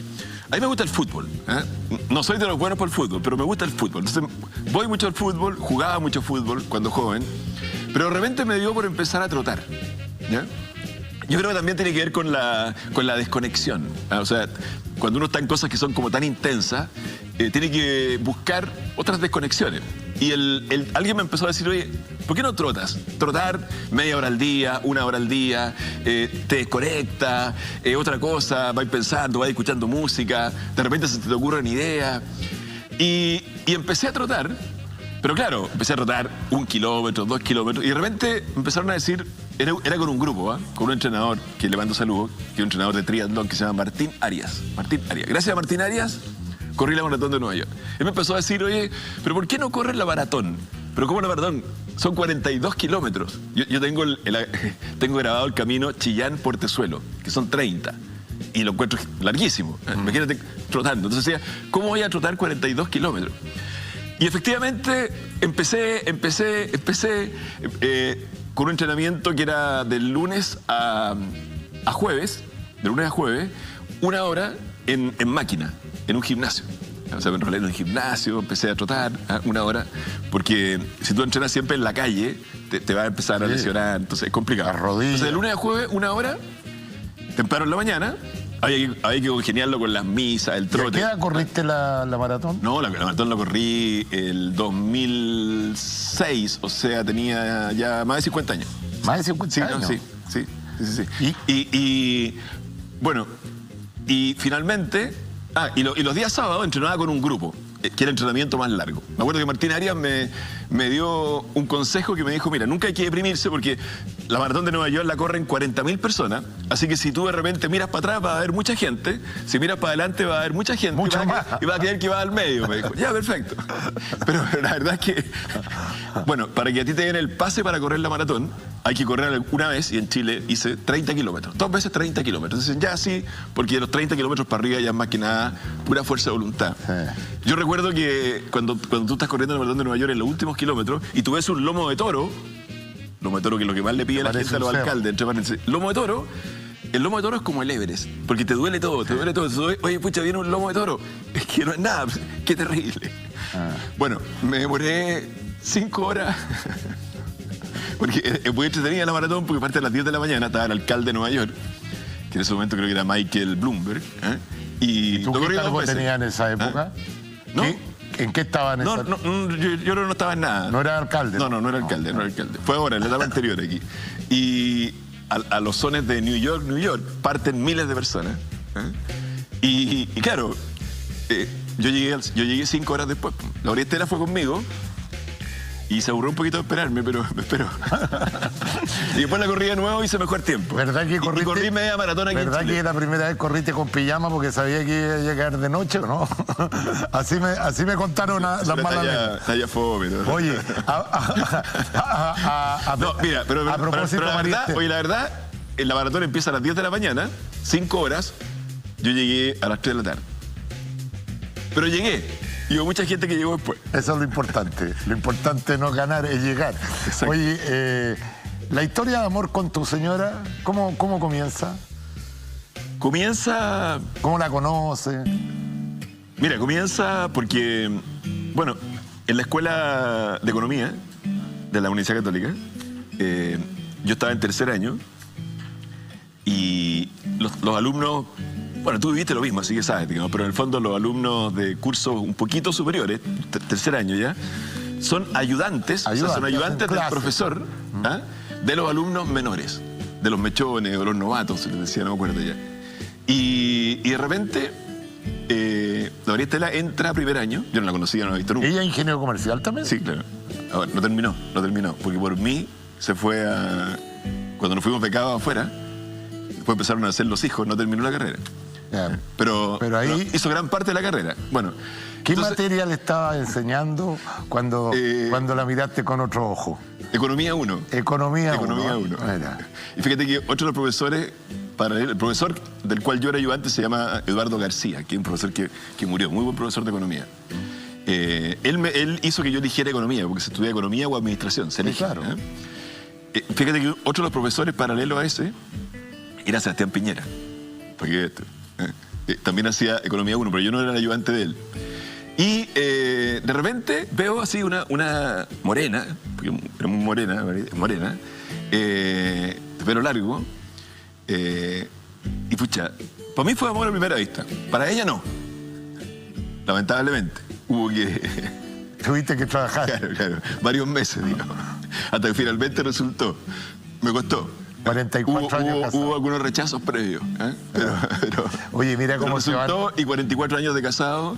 Yo en tercer año, yo tenía, no sé, tenía 21 años. Cómo se van entrelazando las vidas. Sebastián Sichel nos contó que gracias a ti él había podido estudiar, porque tú hiciste una beca que él se la ganó. Efectivamente. Y que le cambió la vida. Tienes toda razón. Porque lo que acabas de contar él fue que en la universidad... En el Liceo Fleming de las Condes. Ahí estaba Sebastián Sichel. Y tú acabas de contar que Sebastián Piñera era profesor de Economía 1 y tú eras ayudante del otro profesor. Y ahí increíble cómo se van cruzando las vidas.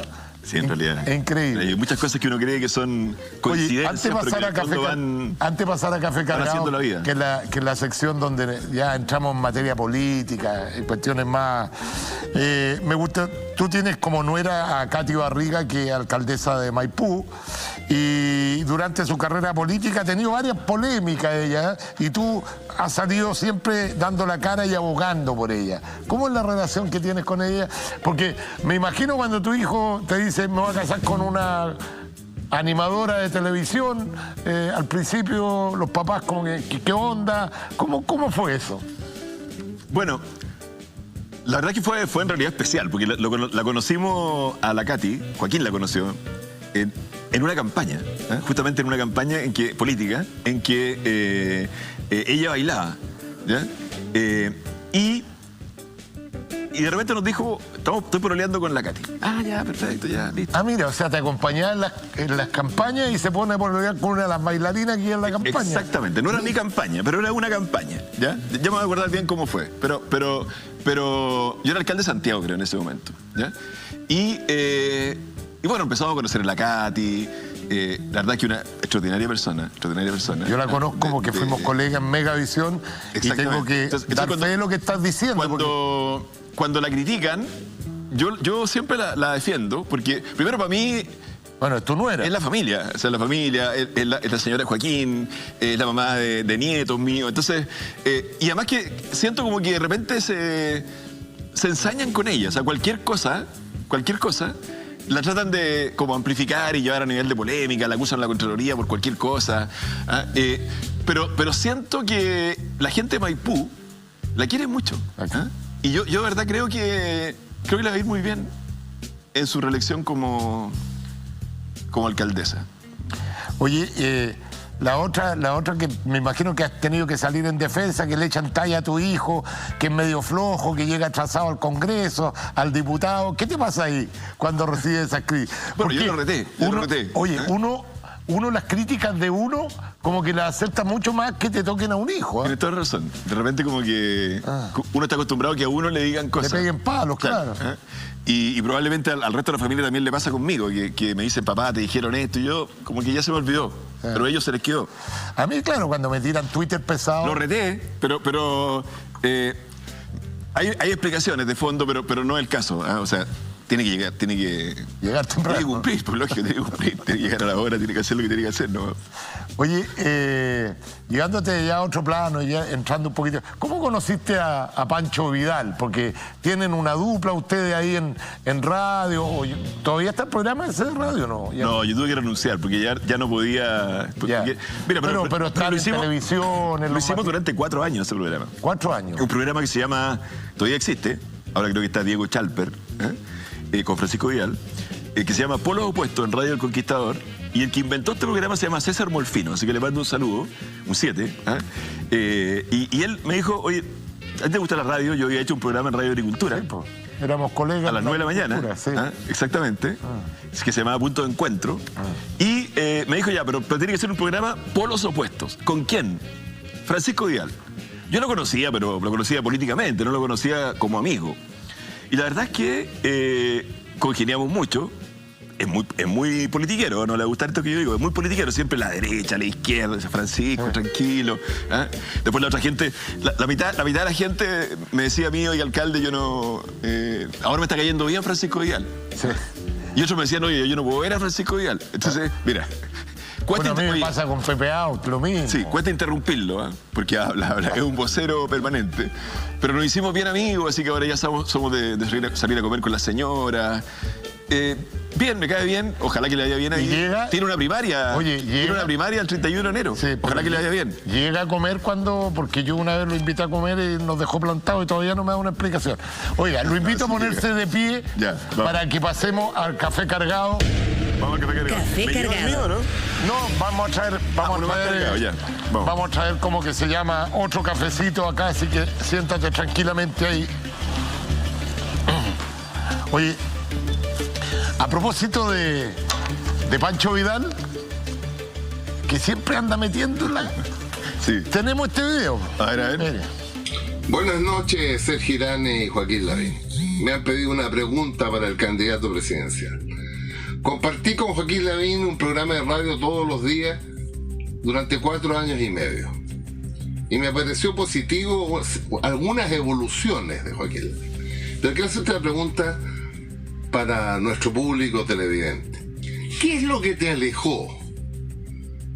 ¿Qué es lo que te hizo cambiar de ser un defensor acérrimo de Pinochet a distanciarte de él? ¿Qué elementos te llevaron a distanciarte de Pinochet? Bueno, a la izquierda le gusta mucho sacar a Pinochet permanentemente. ¿Eh? Sí.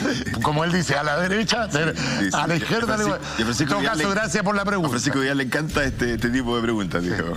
Pero mira, yo te diría que el convencimiento de la gravedad de lo que significaron las violaciones a los derechos humanos. Eso fue. Porque no es tanto lo económico, obviamente que lo económico, lo social... ¿Cómo no es tanto si lo económico fue fantástico? Por eso, bueno. Bien, digamos, en todas las bases, pero hoy día hay que hacer cambios profundos. ¿Eh? Entonces, primero, yo te diría que el convencimiento de que se violaron los derechos humanos. Y no puede ser.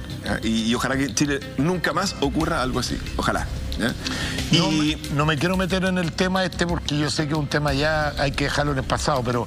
Sí, cada uno tiene su propia opinión y todo el asunto. Pero te quiero hacer una pregunta. Tú fuiste, como dice Pancho, muy cercano al gobierno militar.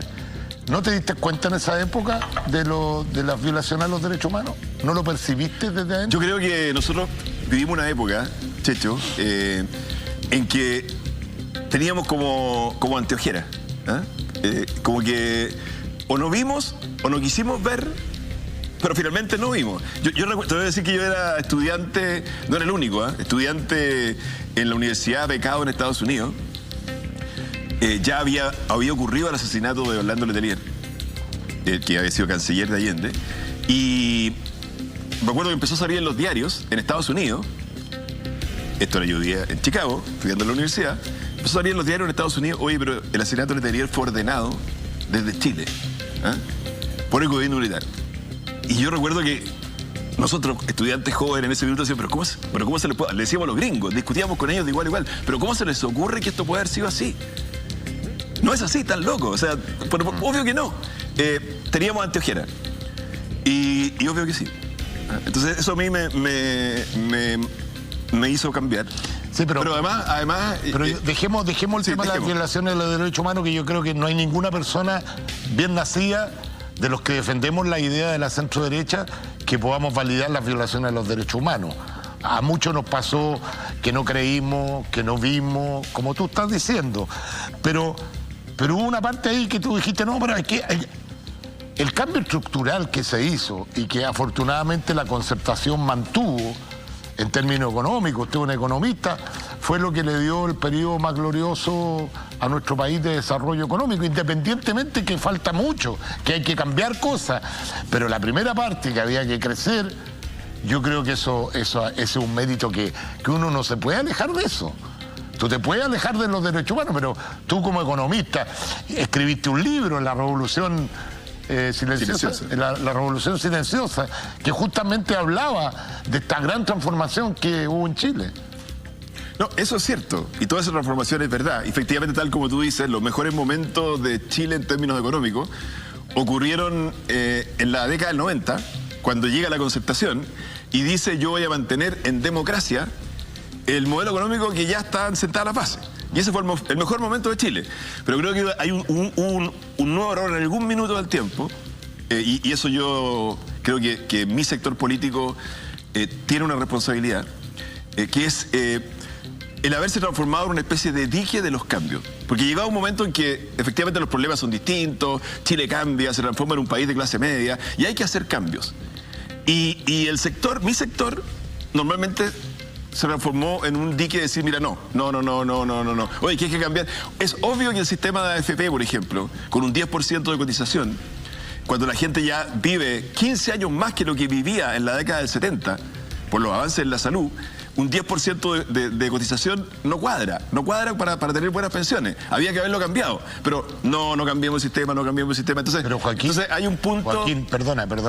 Es que, espérate, que no confundamos... No quiero meterme en una discusión así contigo en lo económico total, Checho, pero creo que a todas luces, hay cambios que había que hacer y que a todas luces, hoy día va a haber que hacer. Subir el ahorro era súper importante, porque no daba con un 10%. O sea, antiguamente se ahorraba un 20%. Bueno, ok, pero no sé eso. Ya, pero es que no ese es el cambio que defiende la centroderecha.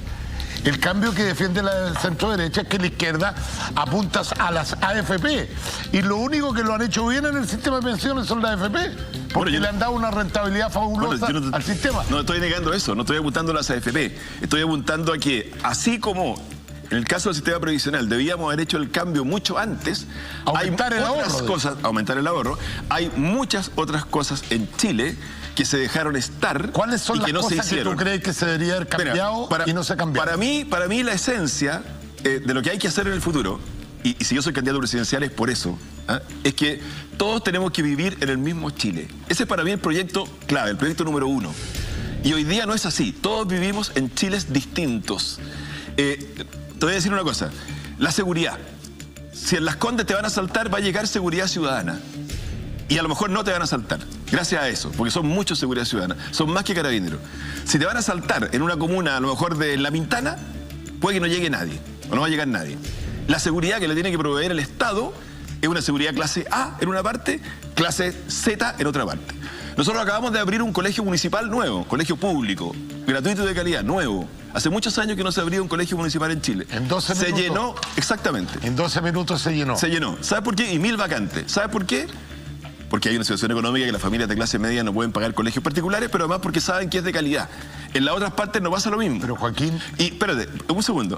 Los barrios no es solo, digamos, donde quedan las viviendas sociales, sino que es qué acceso va a tener tú viviendo en un lugar a la seguridad, a una buena atención de salud, a parques bonitos, a cultura. Entonces, para mí, el tema principal es que ni siquiera estoy hablando de la desigualdad de sueldos, que eso también viene, pero el punto principal es que el Estado, los servicios que entrega son totalmente diferentes en diferentes lugares de Chile, y eso no puede ser, porque la educación pública de Las Condes o la educación pública de La Pintana es la misma educación pública y deben ser iguales. Y tú tienes que sentir igual de seguro en un asalto en la comuna del Bosque o en la comuna de Vitacura. Y eso no está pasando en Chile. Y es el gran cambio que tiene que venir. ¿Cómo hacer para que todos vivamos en el mismo Chile? Bueno, estoy hablando de uno de los puntos, pero involucra a todo. Barrios, viviendas sociales, narcotráfico, delincuencia, salud, educación. Nadie no puede estar de acuerdo contigo. Nadie podría no estar de acuerdo con la intención. Pero no se hace. Pero nadie puede estar en desacuerdo con la intención también de los socialistas, de querer que todos sean iguales, que el hombre nuevo sean todos iguales. Pero eso es una utopía. ¿Cómo puedes comparar realidades con utopía? Querer que todos los chilenos vivan en el mismo Chile. O sea, todos los presidentes anteriores han sido malas personas que no han querido eso.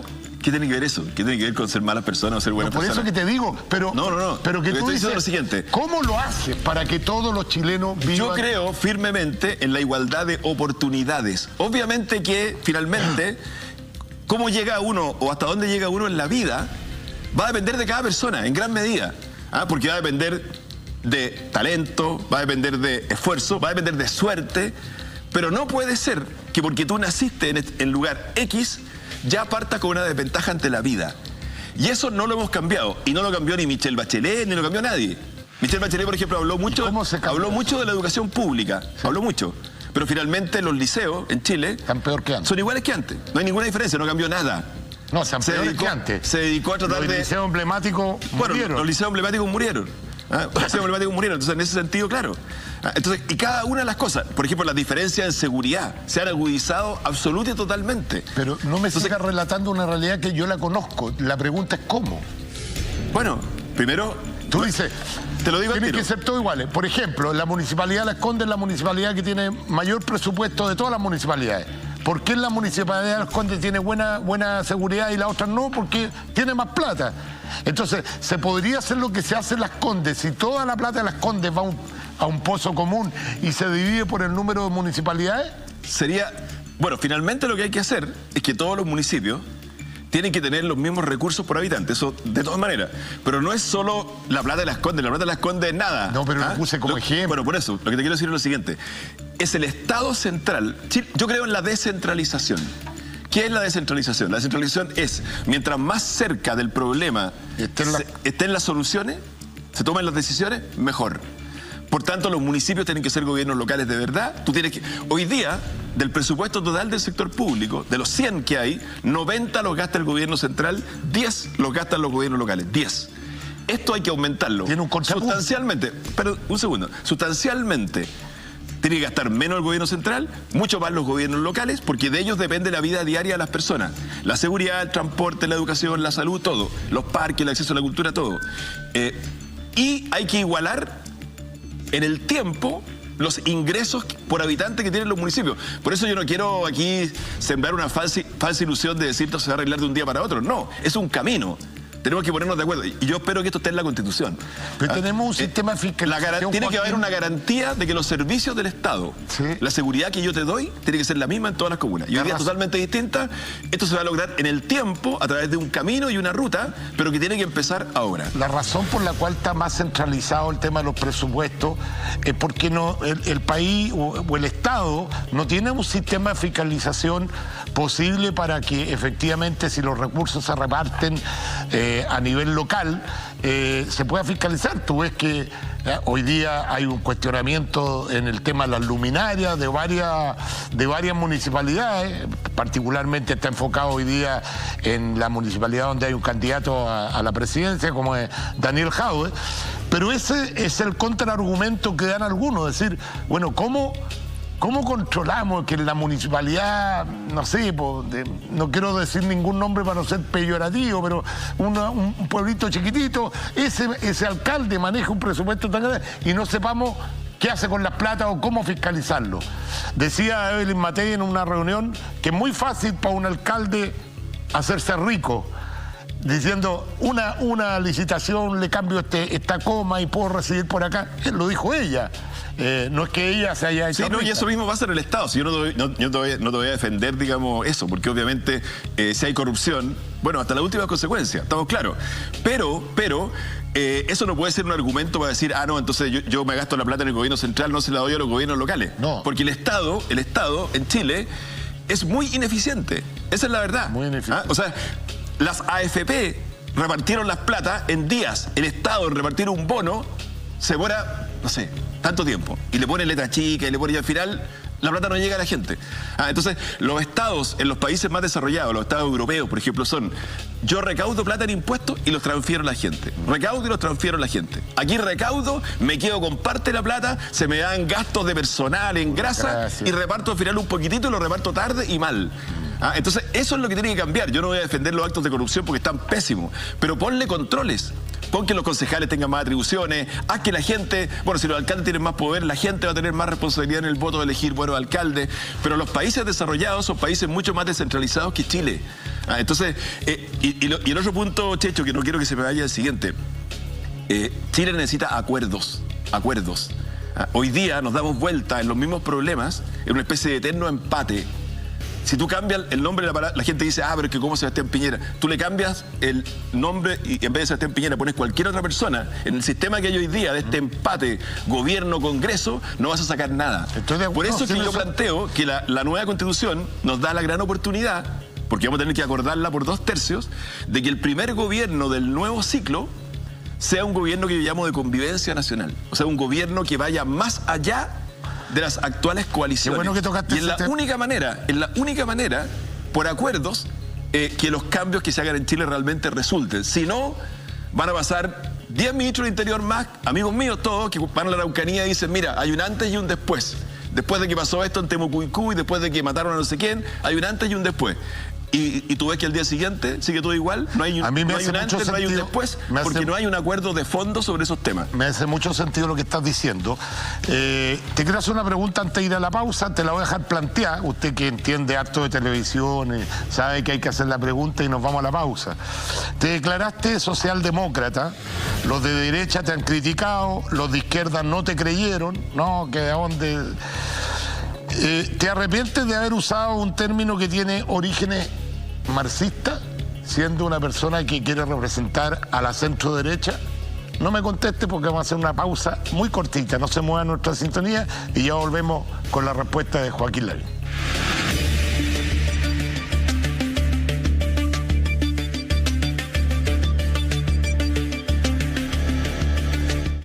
Estamos en Café Cardano. Le habíamos preguntado sobre el tema del socialdemócrata, que es poco creíble para una persona que ha sido siempre tan defensor de la idea de la derecha, que de repente es socialdemócrata. Ya creo que lo ha explicado harto, pero... Mira, que la gente se queda con la etiqueta. Entonces, oye, pero ¿cómo es posible? No nos quedemos con la etiqueta. Lo que yo estoy diciendo es lo siguiente. Yo soy de centro derecha, siempre he sido. Pero obviamente que hoy día reconozco que hay ciertos valores en la socialdemocracia que son importantes y que tienen que estar presentes en el Chile del futuro. Por ejemplo, derechos sociales garantizados, muchas cosas. Angela Merkel en Alemania, que es, entre comillas, de centro derecha, bueno, gobernó muchos años, gobierna con la socialdemocracia, en una gran coalición.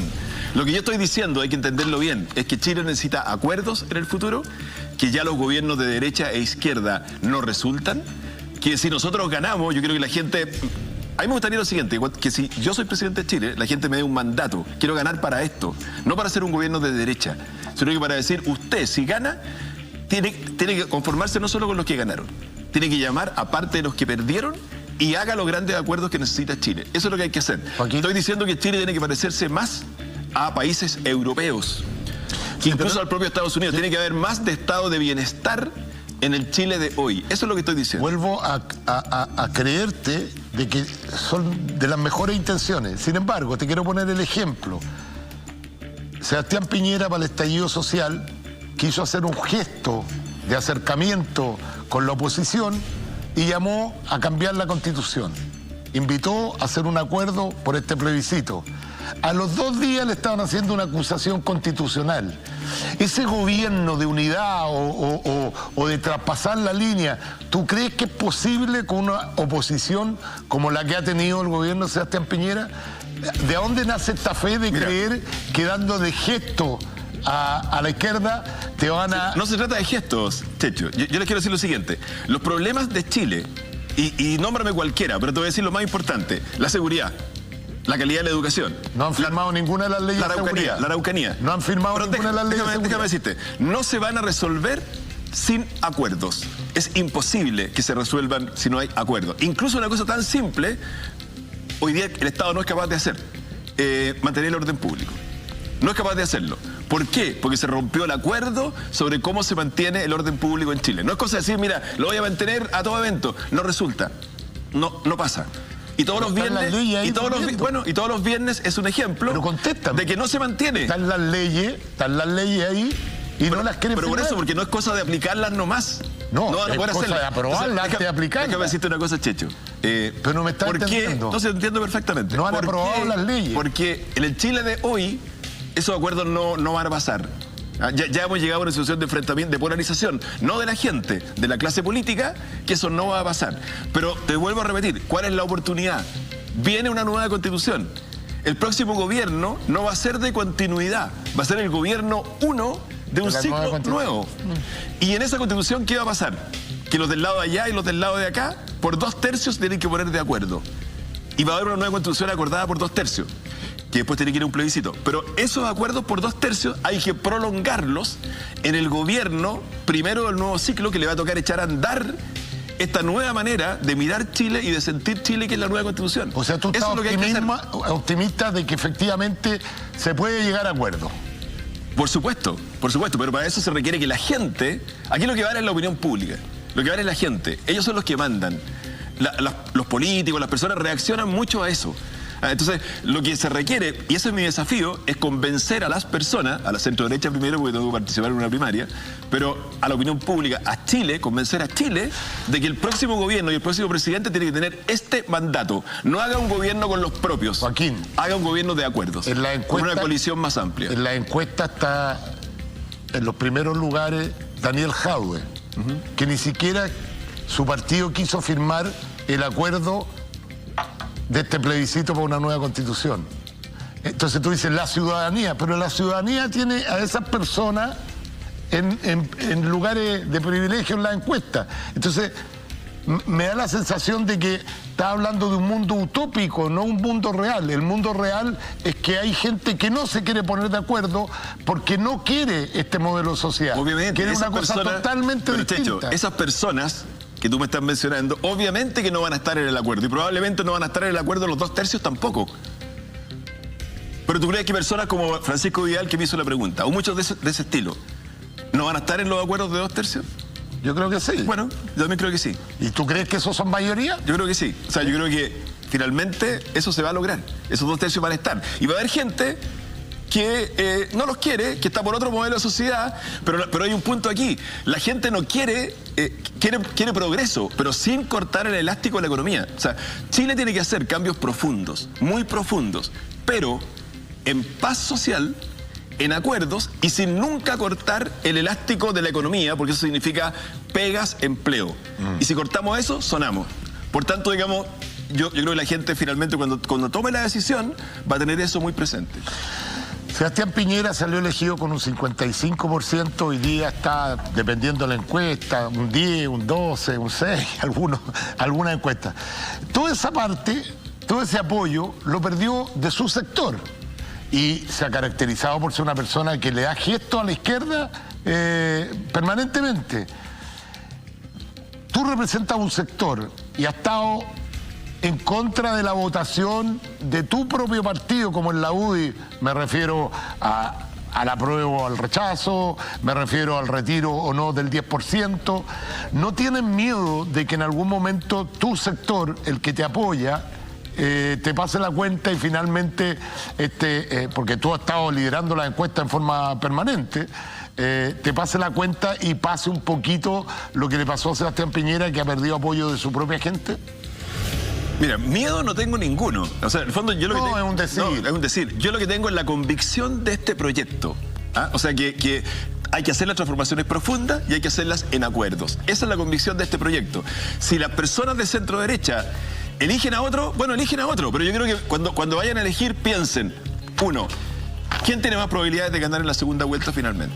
Porque eso es lo que vale. ¿Quién tiene más posibilidades frente a Daniel Jadwe o frente a Pamela Giles? ¿Quién tiene más posibilidades? Háganse esa pregunta. Y segundo, ¿creen ustedes realmente que un gobierno de derecha, digo lo mismo de un gobierno de izquierda, va a poder enfrentar todos estos problemas si no logra acuerdo con los otros? Que cuando vayan a decidir, tengan en cuenta esas preguntas. Oye, tenemos un Twitter también, pero en tu carrera política ha estado lleno del llamado cosismo. Algunos con mucho éxito, otros han pasado al olvido, como por ejemplo las piscinas móviles, las viviendas sociales, la playa en el Mapocho, las canchas de esquí, el Rayman cuando hiciste llover, estrategia de reinserción social, ¿no es cierto?, botones de pánico, autocine. ¿Cuál de todas estas crees que fue un fracaso y te arrepientes de haberle hecho? Porque también te hacen bromas. Sí, lógico. Mira, esto del cosismo es como una especie de caricatura. Obviamente cuando uno está en cargos como como el de alcalde, tiene que hacer cosas. Sí, claro. Eso es lo que a mí me gusta. Y yo no te lo digo en forma peyorativa. Para mí no es para mí es un piropo que me digan ustedes cosistas. Lo que me gusta a mí es innovar. Esa es como mi pasión, inventar cosas nuevas para problemas viejos. Los botones de pánico hoy día están súper sofisticados. Te pillé es un ejemplo de eso, pero ya mucho más sofisticado, porque tú acabas de ver, con llamado telefónico, con cámara. Eso debería tenerlo cada chileno, y gratuitamente. Y debería proveerlo el Estado. Y es parte de lo mínimo de seguridad que hay que tener en el futuro. Ya le sacamos un negocio a Tepillé, oye, le puede vender al Estado. La que fue ridícula, obviamente, aunque a lo mejor en unos años más, porque he visto que los chinos lo hacen ya, fue lo de hacer llover. Pues. Eso fue, no tiene ningún sentido. ¿Estuviste mal asesorado? Ahí estuvo mal, claro. Pero la otra cosa que la gente se ríe, las playas... No, la gente lo ocupó. No sé, yo no te lo dije en forma peyorativa. Sacamos la idea de París, a las orillas del Sena. En muchas ciudades en Europa hay playas urbanas. Es un clásico. Nos queda re poquito tiempo. Veamos un Twitter de la gente, a ver qué pregunta. ¿Están dispuestos a debatir la legislación de todas las drogas sin excepciones? Es la madre de todas las batallas y ya pasó con el alcohol. Legalización, están dispuestos a la legalización de toda la droga. Andrés Carrasco, un Twitter. Yo le diría a Andrés, Andrés Carrasco, o sea, a debatir, obviamente que estoy dispuesto. Ahora, yo creo que no conviene legalizar la droga, que es un error profundo. Hoy día el gran dolor de las familias chilenas, sobre todo en los sectores más vulnerables, y yo lo veo todos los días, incluso en los sectores más vulnerables de Las Condes, es los hijos que caen en la droga. Entonces, mientras más facilidad haya para eso, peor encuentro yo. Entonces, yo creo que no. Yo creo que el combate al narcotráfico hay que hacerlo, es clave, está muy relacionado con el combate a la delincuencia, muy relacionado, pero obviamente de una manera distinta como se está haciendo ahora. Oye, algunos dicen que tú eres un populista de derecha y que actúa en base a la encuesta. ¿Qué importancia le das tú realmente a la encuesta en tu toma de decisiones permanentemente? No, yo no hago encuestas para tomar decisiones. ¿No? No, ¿por qué va a ser encuesta? ¿No te fijas en las encuestas para decir este tema a la gente mayoritariamente le importa o no? Porque un político tiene que mirar lo que está pensando. No, yo veo las encuestas que salen, pero lo que yo hago, lo que yo digo, no está relacionado con eso. A lo mejor, no sé, ¿por qué yo decidí dejar de ser alcalde? No hice ninguna encuesta. Sabía que el lunes había que designar los candidatos, estábamos llegando al momento decisivo y yo tenía que transparentar mi situación ante los vecinos de Las Condes. Si iba a ser o no alcalde por los próximos 4 años o no. Y dije, no voy a ser alcalde, priorizo mi proyecto presidencial. Porque es lo que necesita Chile en este momento. Dejaste a tu sucesora, ¿no? Bueno, todavía no lo he dejado. No, pero dejaste a tu... Hay una candidata, Daniela Peñalosa, se la recomiendo a los vecinos de Las Condes. Mujer, joven, muy bien preparada, con sello social. Creo que va a ser una gran alcaldesa. Sé que causó polémica, pero creamos en las nuevas generaciones. Ahí va a competir con Gonzalo Lacarrera, ¿ah? Que fue tu colega radial. Y tuyo también, pues, y también de la misma radio. No estaba en ese minuto, pero sí. Sí. ¿No alcanzaste a estar con él? No. Bueno, ahí va a haber una pelea importante en Las Condes. Joaquín, dicen que la tercera es la vencida. ¿Ah? ¿Quién fue? ¿Allende? Allende salió a la cuarta. Pero la verdad es que yo no pensé ser candidato presidencial. Porque hay gente que es Joaquín, candidato. ¿No pensaste si has sido candidato permanentemente? No, por eso. Por eso eres el candidato natural. Te quiero decir, el 2009 no fui candidato, el 2013 no fui candidato, el 2017 no fui candidato. Allende salió a la 4ª vez seguida. Seguida. Es lo que te quiero decir. Yeah. Yo soy candidato ahora. Nunca pensé que iba a ser de nuevo por 3ª vez. Porque siento que este proyecto, el de vivir todo en el mismo Chile, el del gobierno de convivencia nacional, es lo que se necesita en este minuto. Y eso es lo que me mueve. ¿Por qué crees que esta vez es distinto y puede salir Joaquín Lavín? 2 preguntas en una porque nos quedan 2 minutos. ¿Y con quién te gustaría pelear la segunda vuelta? ¿Con Daniel Jadwe o con la abuela? Pero es que eso no depende de mí. Pero ¿con quién te gustaría? Si pasara a segunda vuelta. Yo creo que va a ser con uno de ellos dos. No sé con cuál de los dos va a ser. Hoy día, Daniel Jadwe, con lo que ha pasado, lo más probable en este minuto es que Pamela Giles pase un poco adelante. No sé qué va a pasar. Uno de ellos dos va a ser, yo no lo voy a elegir, así que... Ya. Pero ¿a quién te resulta, crees tú, más fácil combatir la idea? No, a los dos. Con los dos vamos a estar ahí en la pelea, digamos. Pero lo que quiero decir es, ¿por qué ganar en este minuto? Porque si la gente lo piensa verdaderamente, se va a dar cuenta que este es el proyecto que necesita Chile hoy día. O sea, un gobierno de acuerdos que vaya más allá de una coalición, que incorpore parte también de la otra coalición porque si no, no vamos a resolver nunca los problemas concretos de la vida diaria de la gente. Joaquín, seguridad, es la pregunta más difícil de la noche. ¿Ya? Pero contéstamela. Ya, ok.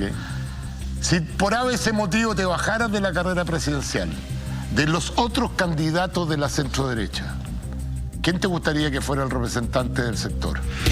Mira, hay dos candidatos de la UDI, que es la Evelyn y yo. Ya, pero tú te bajaste. ¿Quién te gustaría que fuera? Si me bajara, apoyaría a la Evelyn. ¿A la Evelyn? Sí. ¿No apoyarías, por ejemplo, a Sichel? Si él gana la primaria, feliz lo apoyaría. Pero si tú me dices así primero, la que está más cerca mía. Muy bien. Joaquín Lavín, queremos agradecerte. Espero no haber sido... Usted me tenía miedo, no sé, hace rato que no quería ir a mis programas, me mandaban recados, no, que he sido muy pesado con Juan. ¿Fui muy pesado hoy día, no? No. Ahora sí voy a ser pesado con la caricatura que te voy a regalar. Mira esta caricatura. Distancia social. Mantengámonos con distancia social. Para que te lleves de recuerdo de nuestro programa. Está buena. Está buena, para que te lleves de recuerdo. Muchas gracias. Por supuesto, Marley Coffee también te hace un regalito de un set de café para que lo disfrutes con tu linda familia. Muchas gracias. Y también Newman te regala este gorrito para que te lleves de recuerdo a nuestro programa.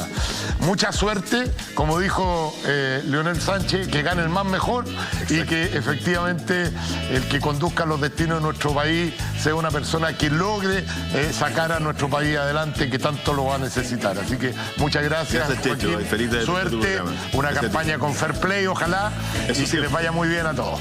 Con ustedes, si Dios quiere, nos volvemos a encontrar la próxima semana cuando los invitemos a tomarse un rico café cargado.